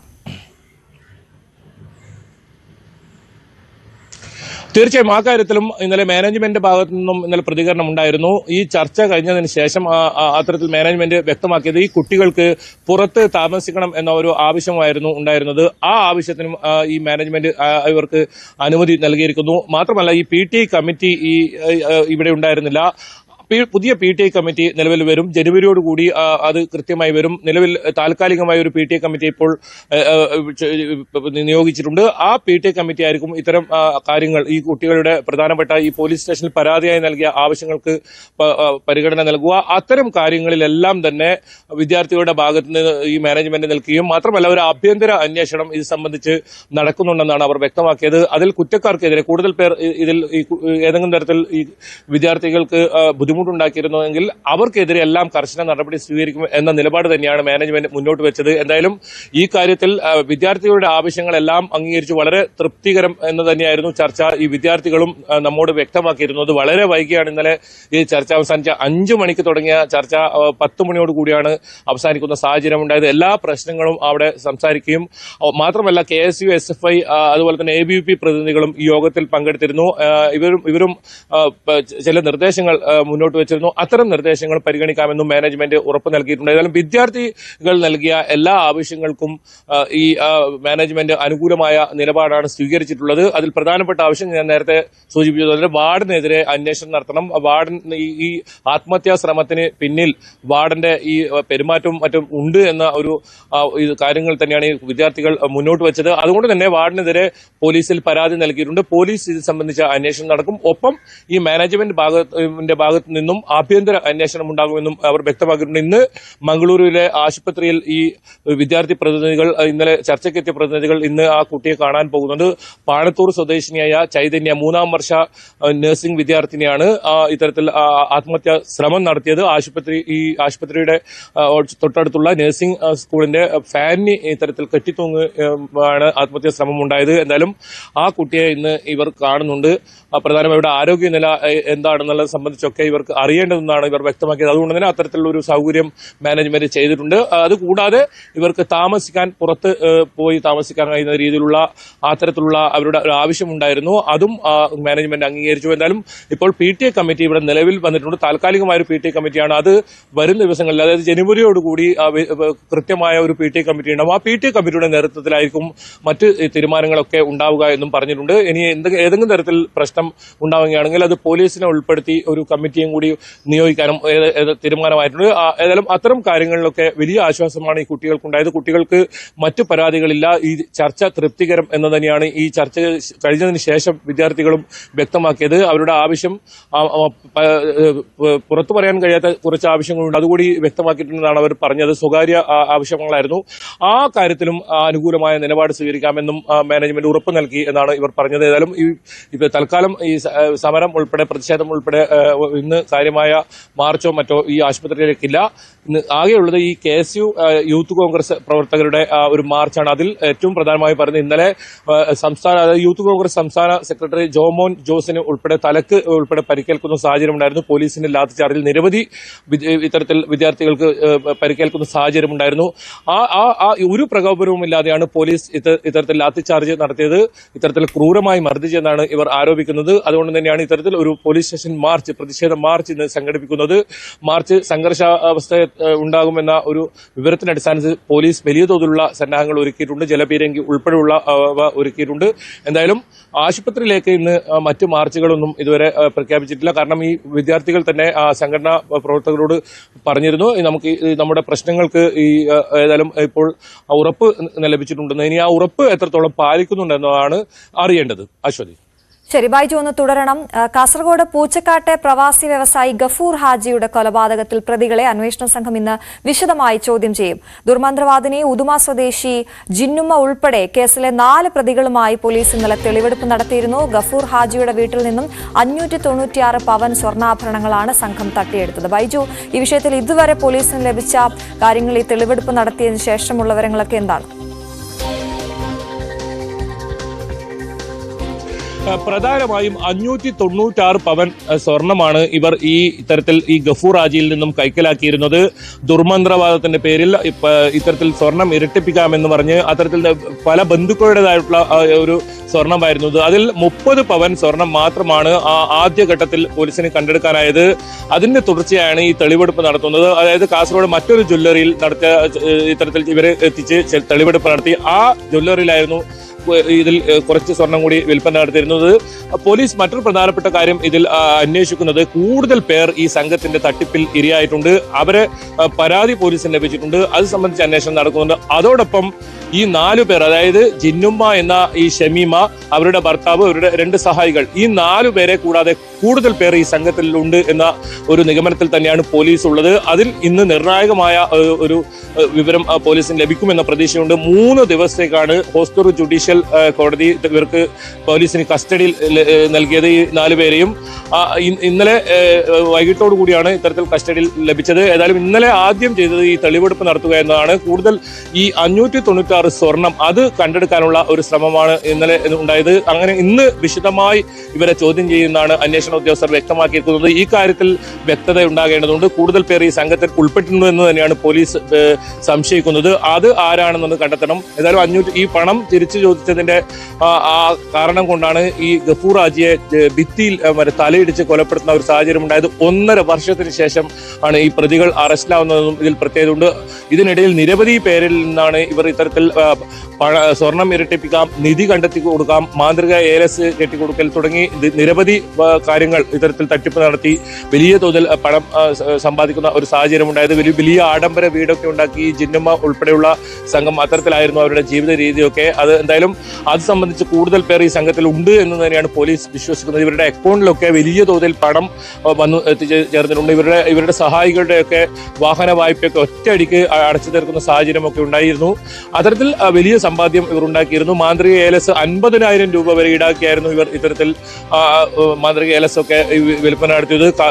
കേരളത്തിൽ മാത്രമല്ല കർണാടകയിലും ഈ സംഘം ഇത്തരത്തിൽ നിരവധി പേരെ തട്ടിപ്പ് നടത്തിയതായാണ് പോലീസിന് മനസ്സിലാക്കാൻ സാധിക്കുന്നു. കൂടുതൽ പേർ പരാതിയുമായി രംഗത്ത് വന്നിട്ടുണ്ട്. അതിലെല്ലാം വിശദമായ ഒരു ചോദ്യം ചെയ്യലുണ്ടാകും. 10 ദിവസത്തെ കസ്റ്റഡിയിലായിരുന്നു ആവശ്യപ്പെട്ടിരുന്നെങ്കിൽ 3 ദിവസത്തെ കസ്റ്റഡിയാണ് ഇപ്പോൾ ഇവർക്ക് പോലീസിന് അനുവദിച്ചു കൊടുത്തിരിക്കുന്നത്. എന്തായാലും ഇന്ന് നിർണായകമാണ്.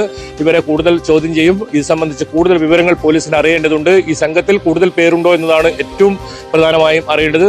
അതിനുശേഷം മറ്റ് ആരൊക്കെ ഇവർ ഇത്തരത്തിൽ തട്ടിപ്പ് നടത്തി എന്നതൊക്കെ വിവരങ്ങൾ അറിയാം. ഏതായാലും അതിസമ്പന്നന്മാരെ കേന്ദ്രീകരിച്ച് ഇത്തരത്തിൽ അവരോടൊപ്പം കൂടി ഈ ദുർമന്ത്രവാദത്തിന്റെ പേരിലും ഈ സ്വർണം ഇരട്ടിപ്പിക്കാമെന്നൊക്കെ പറഞ്ഞും വിശ്വസിപ്പിച്ചും വലിയ തോതിൽ പണം തട്ടുന്ന ഒരു രീതിയായിരുന്നു ഇവരുടേത്. എന്തായാലും ഗഫൂർ ഹാജിയുടെ വീട്ടിൽ നിന്നും പണം തട്ടിയെടുത്ത 596 പവൻ വീണ്ടെടുക്കേണ്ടതുണ്ട്. അതിൽ 30 പവൻ മാത്രമാണ് ഇപ്പോൾ പോലീസിന് വീണ്ടെടുക്കാനായത്. എന്നാലും കൂടുതൽ ജ്വല്ലറികളിൽ എത്തിച്ച് ഇവർ വിൽപ്പന നടത്തിയ ജ്വല്ലറികളിൽ എത്തിച്ചിട്ട് തെളിവെടുപ്പൊക്കെ കൂടുതൽ ഇന്നും ഉണ്ടാകും. നാളെ ഒരു ദിവസം കൂടി ഇത്തരത്തിൽ തെളിവെടുപ്പ് ഉണ്ടാകും. അതിൽ ഈ ഞാൻ നേരത്തെ സൂചിപ്പിച്ചതുപോലെ തന്നെ ഈ സംഘത്തിൽ കൂടുതൽ പേരുണ്ടോ എന്നതാണ് പ്രധാനമായും ഈ അന്വേഷണ സംഘം തേടുന്നത്. അശ്വതി. ശരി, KV ബൈജു ആണ് വിശദ വിവരങ്ങൾ നൽകിയത്. മറ്റു വാർത്തകളിലേക്ക് എത്താം ഇടവേളയ്ക്ക് ശേഷം.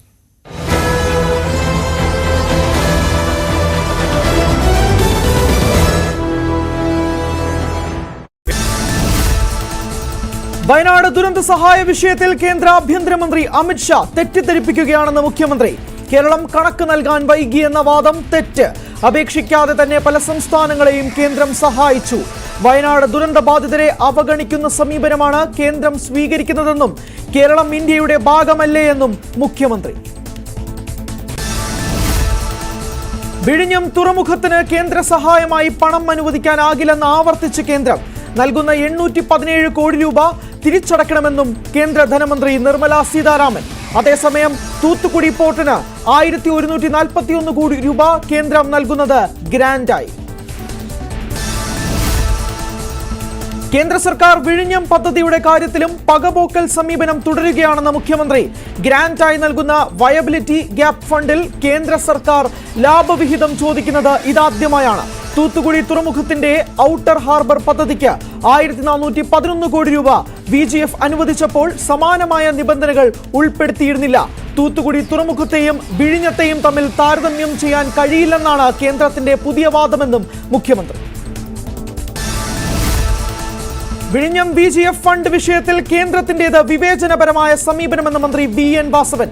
സംസ്ഥാനം സമ്മർദ്ദം ശക്തമാക്കും. അർഹതപ്പെട്ടതാണ് കേന്ദ്രം തരാതിരിക്കുന്നത്. ഇത് തുറമുഖം കമ്മീഷനിങ്ങിനെ ബാധിക്കില്ലെന്നും മന്ത്രി.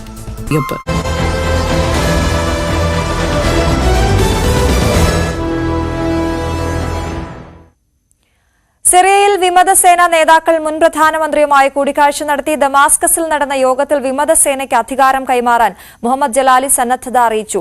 അസദ് ഭരണകൂടത്തെ അട്ടിമറിച്ചത് മുഴുവൻ ഇസ്ലാമിക രാഷ്ട്രത്തിന്റെയും വിജയമാണ് എന്ന വിമത ഗ്രൂപ്പായ HTSന്റെ നേതാവ് അബു മുഹമ്മദ് അൽ ജുലാനി പറഞ്ഞു. സിറിയയുടെ രാസായുധ ശേഷി തകർത്തതായി ഇസ്രായേൽ അവകാശപ്പെട്ടു. അതേസമയം രാജ്യത്തെ സാഹചര്യം മുതലെടുക്കുന്നത് തടയാൻ സിറിയയിലെ IS കേന്ദ്രങ്ങൾ ആക്രമിച്ചതായി US സൈന്യം അറിയിച്ചു. കൂടുതൽ വിവരങ്ങളുമായി മനു ഭരത്താണ് ചേരുന്നത്. മനു, വിമതർ പിടിച്ച സിറിയയിൽ നിന്ന് പുറത്തുവരുന്ന ഏറ്റവും പുതിയ വിവരങ്ങൾ എങ്ങനെയാണ്? ഒരിടത്ത് ആഘോഷങ്ങൾ ശക്തമായി നടക്കുന്നു. സിറിയയിൽ പുതിയ ഭരണം വരുന്നു എന്നതിനെ സംബന്ധിച്ച് വലിയ ആഘോഷങ്ങൾ നടക്കുന്നു. മറുവശത്ത് കാര്യങ്ങൾ കൂടുതൽ സങ്കീർണമാകുന്നു. ഇസ്രായേൽ ഇന്നലെ സിറിയയിലെ പല പ്രദേശങ്ങളിലേക്കും ശക്തമായ വ്യോമാക്രമണം നടത്തി. രാസായുധ കേന്ദ്രങ്ങൾ ലക്ഷ്യമിട്ടാണ് തങ്ങളുടെ ആക്രമണം എന്നായിരുന്നു ഇസ്രായേൽ വ്യക്തമാക്കിയത്. ഏതായാലും അവിടെ ഗോളൻ ഹൈറ്റ്സിൽ ഉൾപ്പെടെയുള്ള പ്രദേശങ്ങളിൽ കടന്നുകയറ്റം ഉണ്ടായി എന്ന ആരോപണം ഒരു വശത്ത് വരുന്നു. അതേസമയം സിറിയയിൽ സാധാരണക്കാരായ ആളുകൾ ചിലരൊക്കെ വിമതർക്കൊപ്പം ചേർന്ന് ആഘോഷങ്ങളിൽ പങ്കെടുക്കുന്നതിൻ്റെ ദൃശ്യങ്ങളും പുറത്തു വന്നു. തടവറകൾ തുറന്നുവിട്ടു. ആളുകൾ ശിക്ഷ അനുഭവിക്കുന്ന പലർക്കും അവർക്ക് മോചിതരായി സ്വതന്ത്രരായി പോകാൻ കഴിയുന്ന ഒരു സാഹചര്യം ഉണ്ടായി. അബു മുഹമ്മദ് അൽ ജുലാനി എന്ന വിമത നേതാവ് ഇപ്പോൾ ഒരു പ്രസ്താവന അദ്ദേഹം നടത്തിയിരിക്കുന്നു. ഇനി ഒരു തീവ്രവാദ ബന്ധം തങ്ങൾക്കില്ല, അതുപോലെ തന്നെ സൈനിക കേന്ദ്രങ്ങൾ ദുരുപയോഗം ചെയ്യില്ല, രാസായുധങ്ങൾ ഉണ്ടെങ്കിൽ അത് ദുരുപയോഗം ചെയ്യില്ല, തെറ്റായ കൈകളിലേക്ക് ആയുധമോ സൈനിക കേന്ദ്രങ്ങളോ എത്തില്ല എന്ന്. പക്ഷേ അതിനപ്പുറത്തേക്ക് വിമതർ ഇനി ഇറാൻ ലക്ഷ്യമിടുന്നു എന്ന വാർത്തകൾ കൂടി പുറത്തു വരികയാണ്. അവരുടെ ആക്രമണം തുടർന്ന് ഇറാനിലേക്ക് നീങ്ങുമോ എന്ന സംശയം ബലപ്പെടുന്നു. കാരണം സിറിയയെ ഒരു സൈനിക താവളമാക്കി മാറ്റുന്നതിൽ ഇസ്രായേലിനെയും അമേരിക്കയും ഒക്കെ എതിർക്കുന്നതിന് ഒരു സൈനിക താവളമാക്കി മാറ്റുന്നതിൽ ഇറാൻ നിർണായക പങ്ക് വഹിച്ചു എന്നൊരു ആരോപണം വിമതർക്കുണ്ട്. അതുകൊണ്ട് തന്നെ ഇറാനുമായി ശത്രുതാ മനോഭാവം തുടരുന്നു. നേരത്തെ ഇറാൻ എംബസി ആക്രമിക്കപ്പെട്ടിരുന്നു. തുടർന്ന് ഇറാനിലേക്ക് ഇനി ഒരു കടന്നുകയറ്റം ഉണ്ടാകുമോ എന്ന സംശയം അവിടെ ബാക്കി നിൽക്കുകയാണ്. ഒപ്പം തന്നെ വിമതർ ഇപ്പോൾ അവിടെ രഹസ്യ അറകൾ തിരയുന്ന തിരക്കിലാണ്. ഏറ്റവും ഒടുവിൽ അവർ മനസ്സിലാക്കിയിട്ടുള്ളത് കഴിഞ്ഞ അസദ് ഭരണകൂടം ഇത്തരം രഹസ്യ അറകൾ അവിടെ ഉണ്ടാക്കിയിരുന്നുവെന്നും അതിൽ പ്രതികരിക്കുന്നവരെ അടിച്ചമർത്താൻ ഈ അറകൾ ഉപയോഗിച്ചിരുന്നുവെന്നും അവിടെ ആളുകൾ തടവിലാണ് എന്നുമൊക്കെയുള്ള വിവരങ്ങൾ പുറത്തു വന്നിരുന്നു. അത്തരം അറകൾ എവിടെയാണ് എന്ന് കണ്ടുപിടിക്കുന്നതിനുള്ള ശ്രമങ്ങൾ തുടരുന്നു. ഏതായാലും ഈ ഒരു മിതവാദിയുടെ മുഖം ആണ് ഇപ്പോൾ ഈ വിമത സേനയുടെ നേതാവ് അബു മുഹമ്മദ് അൽ ജുലാനി സ്വീകരിക്കുന്നത്. തനിക്ക് ഭീകരവാദ ബന്ധം അദ്ദേഹം ഇല്ല എന്ന് തറപ്പിച്ച് പറയുന്നു. അന്താരാഷ്ട്ര സമൂഹത്തിൻ്റെ അംഗീകാരം പിടിച്ചുപറ്റുക എന്ന ഒരു വലിയ ദൗത്യം കൂടി അദ്ദേഹത്തിന് മുന്നിലുണ്ട്. അതുകൊണ്ട് ഒരു മിതവാദിയുടെ പരിവേഷ്യം അദ്ദേഹം എടുക്കുന്നു. അതേസമയം UN സുരക്ഷാ കൗൺസിൽ സിറിയയിൽ നടക്കുന്ന സാഹചര്യങ്ങൾ അതിസൂക്ഷ്മമായി വിലയിരുത്തുന്നു. എന്താണ് അവിടെ സംഭവിക്കുന്നത് എന്നത് സംബന്ധിച്ചും കാര്യങ്ങൾ എങ്ങനെ ഉരുത്തിരിഞ്ഞു വരുന്നു എന്നതിനെ സംബന്ധിച്ചുമൊക്കെയുള്ള വലിയ വിലയിരുത്തൽ ഉണ്ട്. അമേരിക്കയാകട്ടെ IS ഈ സാഹചര്യം മുതലെടുക്കും എന്ന് മുൻകൂട്ടി കണ്ടുകൊണ്ട് അവിടെ താങ്കൾ ആക്രമണം നടത്തി എന്ന് സമ്മതിക്കുന്നു. IS കേന്ദ്രങ്ങൾക്ക് നേരെയുള്ള ആക്രമണം തീവ്രവാദ ഗ്രൂപ്പുകൾ ഈ സാഹചര്യം മുതലെടുത്ത് വരാതിരിക്കാനാണ് എന്ന് അമേരിക്കയും വ്യക്തമാക്കുന്നു. അങ്ങനെ ലോകരാഷ്ട്രങ്ങൾ എല്ലാവരുടെയും ശ്രദ്ധ സിറിയയിൽ തന്നെ തുടരുന്നു. അവിടെ കാര്യങ്ങൾ ഒരു വശത്ത് സങ്കീർണമാകുമ്പോൾ മറുവശത്ത് സേനാംഗങ്ങളും പൊതുജനങ്ങളും ആഘോഷിക്കുകയും ചെയ്യുന്നു. ശരി, മനു ഭരത്താണ് വിവരങ്ങൾ നൽകിയത്. ഇസ്രായേലും ഹമാസും തമ്മിലുള്ള മധ്യസ്ഥ ചർച്ചകൾ പുരോഗതിയിലേക്ക് നീങ്ങുകയാണ്. ബന്ദികളെ മോചിപ്പിക്കുന്നതിനെ സംബന്ധിച്ചാണ് ഇരുപക്ഷവും ചർച്ച നടത്തുന്നത്. 2 മാസത്തെ വെടിനിർത്തലിന് ഇരുവിഭാഗവും വൈകാതെ സമ്മതിക്കുമെന്നാണ് പ്രതീക്ഷ. 2023 ഒക്ടോബർ 7 ആരംഭിച്ച ഇസ്രായേൽ ഹമാസ് യുദ്ധം അവസാനിപ്പിക്കുന്നതിനുള്ള ശ്രമങ്ങൾ പുരോഗമിക്കുകയാണ്. US, ഈജിപ്ത്, ഖത്തർ, തുർക്കി എന്നീ രാജ്യങ്ങളെല്ലാം മധ്യസ്ഥതയ്ക്ക് സഹായിക്കുന്നു. ഹമാസ് പ്രതിനിധി സംഘം കഴിഞ്ഞ ദിവസം കൈറോയിൽ എത്തിയിരുന്നു. മോചിപ്പിക്കാൻ ഉദ്ദേശിക്കുന്ന വയോധികരുടെയും ആരോഗ്യപരമായി അസ്വസ്ഥമുള്ളവരുടെയും പട്ടിക കൈമാറി. ഈ വിഭാഗത്തിൽപ്പെടാത്ത 4 US പൗരന്മാരായ ബന്ദികളുടെ പേരും ഹമാസ് നൽകിയിട്ടുണ്ട്. US, ഇസ്രായേൽ ഇരട്ട പൗരത്വമുള്ള 7 ബന്ദികളുണ്ട്. അതിൽ 4 പേർ മരിച്ചതായി ഇസ്രായേൽ പ്രഖ്യാപിച്ചിരുന്നു. പിന്നെ എങ്ങനെ ബാക്കി 4 പേർ വന്നു എന്ന ചോദ്യവും ഉയരുന്നുണ്ട്. ബന്ദികൾക്ക് പകരമായി മോചിപ്പിക്കേണ്ട ഇസ്രായേലിൽ തടവിലായ പാലസ്തീൻകാരുടെ പട്ടികയും ഹമാസ് സമർപ്പിച്ചു. സമാധാനത്തിനായി ഈജിപ്ത് മുന്നോട്ട് വെച്ച നിർദ്ദേശം 2 മാസത്തെ വെടിനിർത്തലാണ്. ഈ കാലയളവിൽ ഗാസയിൽ നിന്നും ഘട്ടം ഘട്ടമായി ഇസ്രായേൽ സൈന്യം പിൻവാങ്ങണം. തുടർന്ന് ശാശ്വത പരിഹാരത്തിനായി ഇരുപക്ഷവും പ്രവർത്തിക്കണം. 60 ദിവസത്തെ പരിവർത്തന കാലയളവ് ഹമാസ് അംഗീകരിച്ചു. ഇത് ഗസയിലേക്ക് ഭക്ഷണം, മരുന്ന്, ഇന്ധനം എന്നിവയുടെ വിതരണം സാധ്യമാക്കും. നേരെ മറിച്ച് ഇസ്രായേൽ താൽക്കാലിക വെടിനിർത്തലിന് മാത്രമേ സമ്മതിക്കുന്നുള്ളൂ. ഗസയിൽ സൈനിക സാന്നിധ്യം നിലനിർത്തും എന്നും പറയുന്നു. ഹമാസ് ബന്ദികളാക്കിയ 251 പേരിൽ 96 പേർ ഇപ്പോഴും ഗസയിലുണ്ടെന്നാണ് ഇസ്രായേൽ വിശ്വസിക്കുന്നത്. ഇതിൽ 34 പേർ മരിച്ചതായി സ്ഥിരീകരിച്ചിട്ടുണ്ട്. കഴിഞ്ഞ 14 മാസത്തിനിടെ IDF 8 ബന്ദികളെ രക്ഷപ്പെടുത്തിയിരുന്നു. 38 മൃതദേഹങ്ങൾ കണ്ടെടുത്തു. കെയ്റോയിൽ ചർച്ച ചെയ്യപ്പെട്ട മറ്റൊരു പ്രധാന വിഷയം നിർദ്ദിഷ്ട കമ്മ്യൂണിറ്റി സപ്പോർട്ട് കമ്മിറ്റിയാണ്. യുദ്ധാനന്തരം ഗസ ഭരിക്കാൻ ഹമാസും ഫലസ്തീൻ അതോറിറ്റിയും എന്ത് പങ്കുവഹിക്കും എന്ന വിഷയവും ചർച്ചയായി. News desk news 18. ബംഗ്ലാദേശിലെ ന്യൂനപക്ഷങ്ങളുടെ സുരക്ഷയെ സംബന്ധിച്ച ആശങ്ക ഇടക്കാല സർക്കാരിനെ അറിയിച്ച ഇന്ത്യൻ വിദേശകാര്യ സെക്രട്ടറി വിക്രം മിശ്രി ഇന്നലെ ബംഗ്ലാദേശ് ഇടക്കാല ഗവൺമെന്റിന്റെ മുഖ്യ ഉപദേഷ്ടാവ് മുഹമ്മദ് യൂനസുമായി അദ്ദേഹം കൂടിക്കാഴ്ച നടത്തി. ധാക്കയിൽ ബംഗ്ലാദേശ് വിദേശകാര്യ ഉപദേഷ്ടാവ് തൗഹീദ് ഹുസൈനെയും മിശ്രി കണ്ടു.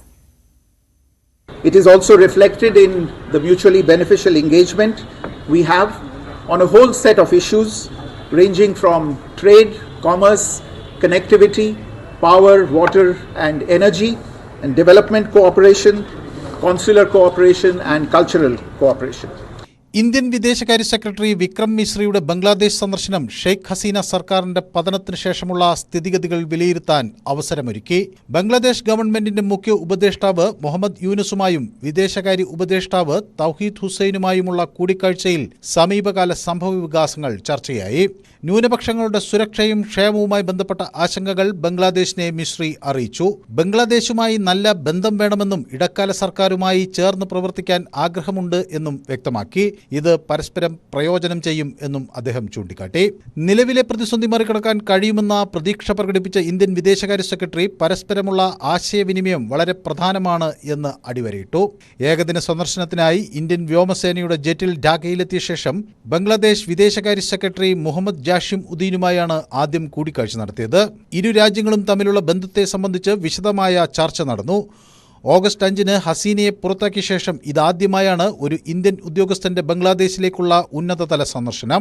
ഹിന്ദു സന്യാസി ചിന്മോയ് കൃഷ്ണദാസിന്റെ അറസ്റ്റും ന്യൂനപക്ഷങ്ങൾക്കെതിരായ അക്രമസംഭവങ്ങളും ഇരു രാജ്യങ്ങളും തമ്മിലുള്ള ബന്ധം വഷളാക്കിയ സാഹചര്യത്തിൽ സന്ദർശനത്തെ ഗുണകരമായ ചുവടുവയ്പായാണ് ഇന്ത്യ കാണുന്നത്.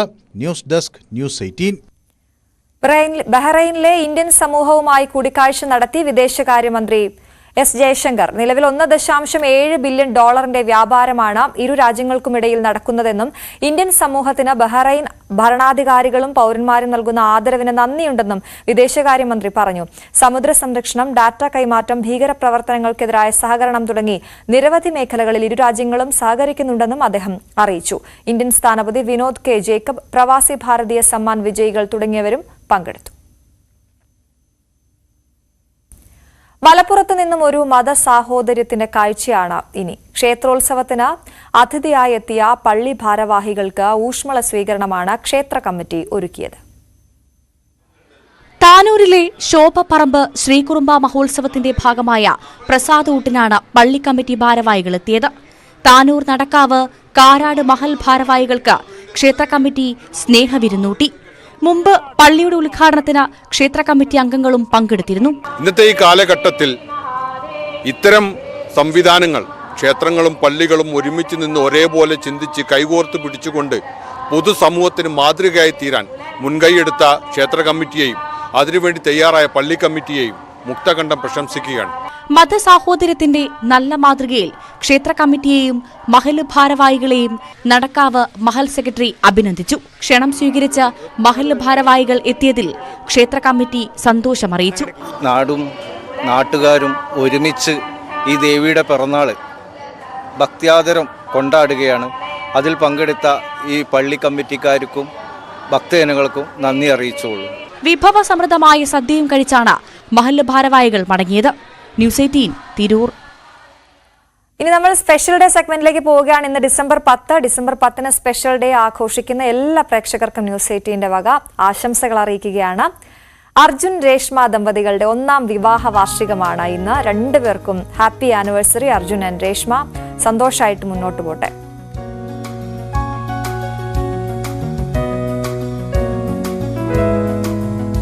അക്ഷദേവ് കണ്ണൂർ ഊരത്തൂരിലെ രജീഷിന്റെയും ശ്രുതിയുടെയും മകനാണ് അക്ഷദേവ്. ഇന്നലെ ആയിരുന്നു അക്ഷദേവിന്റെ പിറന്നാള്. മോനെ ബിലേറ്റഡ് ഹാപ്പി ബർത്ത്ഡേ, സന്തോഷമായിട്ടിരിക്കുക. Very happy birthday from news 18 Keralam. ഇത് ഹരികൃഷ്ണൻ. ഹരി ഞങ്ങളുടെ ന്യൂസ് 18ന്റെ ഞങ്ങളുടെ സഹപ്രവർത്തകനാണ്, ഞങ്ങളുടെ ഗ്രാഫിക് ഡിസൈനറാണ്. ഹരിയുടെ ബർത്ത്ഡേ ആണിന്ന്. Hari, very happy birthday to you.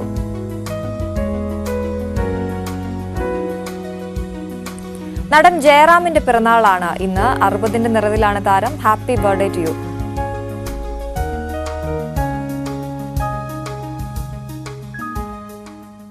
Special day നിങ്ങൾക്കും ന്യൂസ് 18 ആഘോഷിക്കാം. ന്യൂസ് 18 സ്ക്രീനിൽ നിങ്ങൾക്കും വരാം. അതിനായി ഇപ്പോൾ വാട്സ്ആപ്പ് ചെയ്യേണ്ട ഫോർമാറ്റ്, നമ്പർ എന്നിവ ഈ സ്ക്രീനിൽ കാണുന്നു.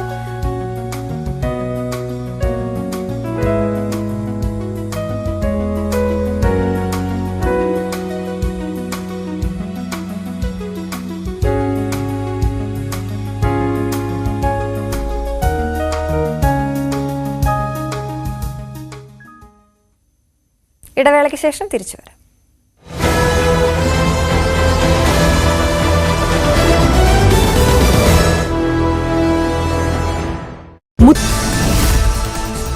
വയനാട് ദുരന്ത സഹായ വിഷയത്തിൽ കേന്ദ്ര ആഭ്യന്തരമന്ത്രി അമിത്ഷാ തെറ്റിദ്ധരിപ്പിക്കുകയാണെന്ന് മുഖ്യമന്ത്രി. കേരളം കണക്ക് നൽകാൻ വൈകിയെന്ന വാദം തെറ്റ്. അപേക്ഷിക്കാതെ തന്നെ പല സംസ്ഥാനങ്ങളെയും കേന്ദ്രം സഹായിച്ചു.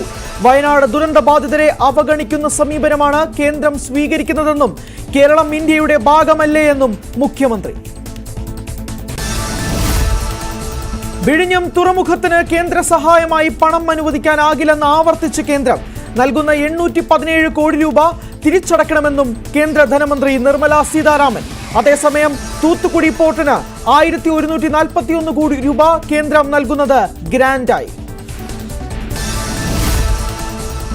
കേന്ദ്ര സർക്കാർ വിഴിഞ്ഞം പദ്ധതിയുടെ കാര്യത്തിലും പകപോക്കൽ സമീപനം തുടരുകയാണെന്ന് മുഖ്യമന്ത്രി.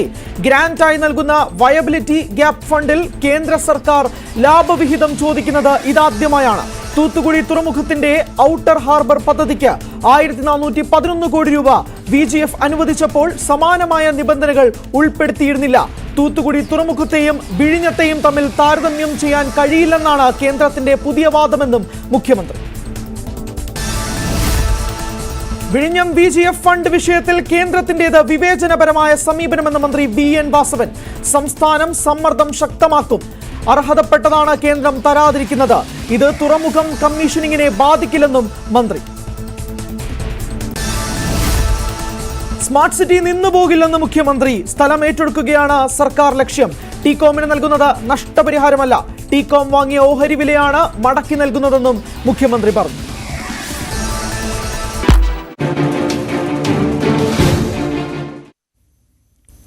അപ്പോൾ നമ്മൾ ഇനി പുതിയ സെഗ്മെന്റിലേക്ക് കടക്കുകയാണ്. ഇന്ന് നടക്കാനിരിക്കുന്ന പ്രധാന സംഭവങ്ങളും വാർത്തകളും ഒക്കെ കാണാം. പ്രേക്ഷകർ പ്രത്യേകിച്ച് ഒരുപാട് സമയമില്ലാത്ത സമയത്തൂടെയാണ് നമ്മൾ പോയിക്കൊണ്ടിരിക്കുന്നത്. രാവിലെ എല്ലാവരും തിരക്കിലായിരിക്കുന്ന സമയമാണ് ഈ 8 മണി എന്നൊക്കെ പറയുന്നത്. അപ്പോൾ വളരെ പെട്ടെന്ന് ഇന്ന് എന്തൊക്കെയാണ് സംഭവിക്കുന്നത്? ഇന്ന് ഇത് സംഭവിക്കും.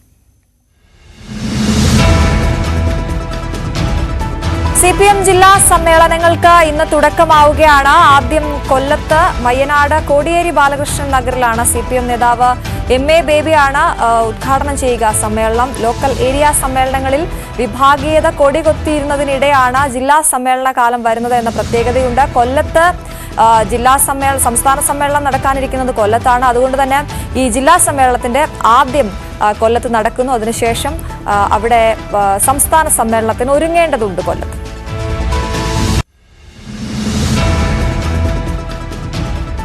കേന്ദ്ര ഫിനാൻസ് കമ്മീഷൻ അംഗങ്ങൾ കേരളത്തിൽ മന്ത്രിമാരെ അല്പസമയത്തിനകം കാണും. കേരളം കൂടുതൽ വിഹിതം ആവശ്യപ്പെടും. കേന്ദ്രത്തിൽ പ്രതീക്ഷയോടെ നിൽക്കുകയാണ് കേരളം. പ്രത്യേകിച്ച് വയനാട് ദുരന്തത്തിന്റെയൊക്കെ പശ്ചാത്തലത്തിൽ കൂടുതൽ കേന്ദ്ര സഹായം ലഭിക്കുമെന്ന പ്രതീക്ഷയോടെയാണ് ഇന്ന് മന്ത്രിസഭയിലെ എല്ലാ അംഗങ്ങളും ഇന്നിപ്പോൾ കേന്ദ്ര ഫിനാൻസ് കമ്മീഷൻ അംഗങ്ങളുമായി കോവളത്ത് കൂടിക്കാഴ്ച നടത്തും. പാത്രിയാർക്കിസ് ബാവ ഇന്ന് മടങ്ങുകയാണ്. കേരള സന്ദർശനം വെട്ടിച്ചുരുക്കിയാണ് അദ്ദേഹത്തിന്റെ മടക്കം. സിറിയ സംഘർഷത്തിന്റെ പശ്ചാത്തലത്തിലാണ് വളരെ വേഗത്തിൽ അദ്ദേഹം മടങ്ങുന്നത്. ഈ മാസം 17 മടങ്ങും എന്നായിരുന്നു നേരത്തെ പറഞ്ഞിരുന്നതെങ്കിലും ഇന്നലെയൊക്കെ അദ്ദേഹം പരിപാടികളിൽ പങ്കെടുത്തപ്പോഴും ഈ പള്ളിത്തർക്കത്തെക്കുറിച്ച് വളരെയധികം വാചാലനായിരുന്നു. അത് കോടതി കയറ്റരുത്, അതിനു മുൻപ് തന്നെ പ്രശ്നം പരിഹരിക്കണം എന്നാണ് പാത്രിയാർക്കിസ് ബാവ പറഞ്ഞത്. അദ്ദേഹം എന്തായാലും ഇന്ന് 9 മണിയോടെ ഇവിടെ നിന്ന് മടങ്ങുമെന്നാണ് നമുക്ക് മനസ്സിലാകുന്നത്.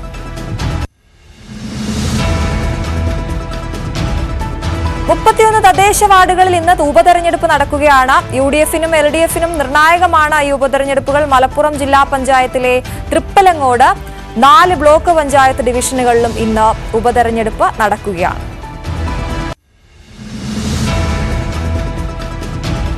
മാടായി കോളേജിലെ നിയമനത്തിൽ രാഘവൻ എംപിക്കെതിരായ പ്രതിഷേധം ശക്തമാവുകയാണ്. ഇന്ന് KPCC നിലപാട് അതിൽ വന്നേക്കും. കൂടുതൽ പ്രവർത്തകർ പ്രതിഷേധിക്കുമെന്നാണ് അറിയുന്നത്.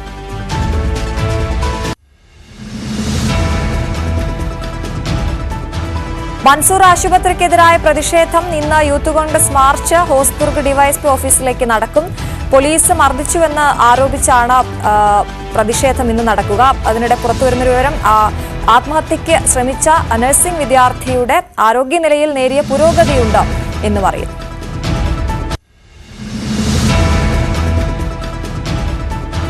റിയാസ് അബൂബക്കറിന്റെ അപ്പീലിൽ വിധി ഇന്നാണ്. ഹൈക്കോടതി ഇന്ന് വിധി പറയും. ചാവേർ ബോംബ് ആക്രമണത്തിന് പദ്ധതിയിട്ടതിന് റിയാസ് 2018 അറസ്റ്റിലായത്.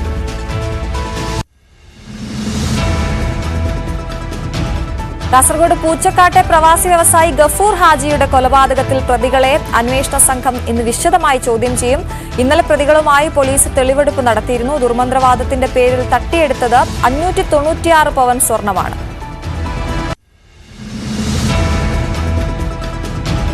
വഞ്ചിയൂരിലെ CPM ഏരിയ സമ്മേളനം ഹർജി ആ കേസുമായി ബന്ധപ്പെട്ട ഹർജി ഇന്ന് ഹൈക്കോടതി പരിഗണിക്കും. ഗതാഗതം തടസ്സപ്പെടുത്തിയെന്നാണ് പരാതി. സംസ്ഥാന സെക്രട്ടറിയും എതിർകക്ഷിയാണ്.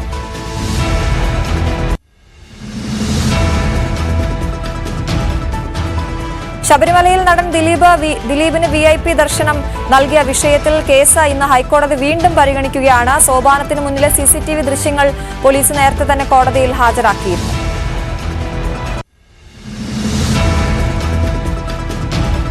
സംസ്ഥാന ഹജ്ജ് കമ്മിറ്റിയുടെ പുതിയ ചെയർമാനെ ഇന്ന് തെരഞ്ഞെടുക്കും. പുനഃസംഘടിക്കപ്പെട്ട സംസ്ഥാന ഹജ്ജ് കമ്മിറ്റിയുടെ ആദ്യ യോഗം ചേർന്നാണ് ചെയർമാനെ തെരഞ്ഞെടുക്കുക. രാവിലെ 11:30 തിരുവനന്തപുരം മസ്കറ്റ് ഹോട്ടലിൽ ചേരുന്ന യോഗത്തിൽ ഹജ്ജ് മന്ത്രി V. അബ്ദുറഹ്മാൻ പങ്കെടുക്കും.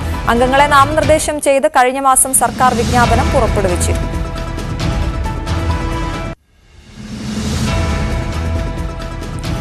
അദാനി സൊറോസ് വിഷയങ്ങളിൽ പാർലമെന്റ് ഇന്നും പ്രക്ഷുബ്ധമായേക്കും. കോൺഗ്രസ് അദാനി വിഷയം ഉന്നയിക്കുമ്പോൾ മറുപടിയായാണ് BJP സൊറോസ് വിഷയം ഉന്നയിക്കുന്നത്. കോൺഗ്രസിലെ ഉന്നത നേതാക്കൾ അമേരിക്കൻ ശതകോടീശ്വരൻ ജോർജ് സോറോസുമായി ഒത്തുകളിക്കുന്നുവെന്നാണ് BJPയുടെ ആരോപണം. ബഹളത്തെ തുടർന്ന് ഇരു സഭകളും ഇന്നലെ നിർത്തിവച്ചിരുന്നു.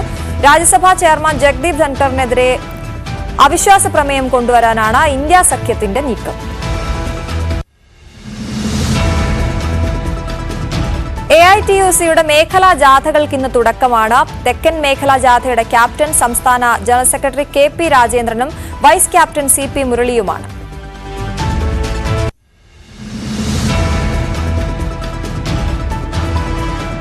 കണ്ണൂരിൽ സ്വകാര്യ ബസ്സുകൾ ഇന്ന് പണിമുടക്കുകയാണ്.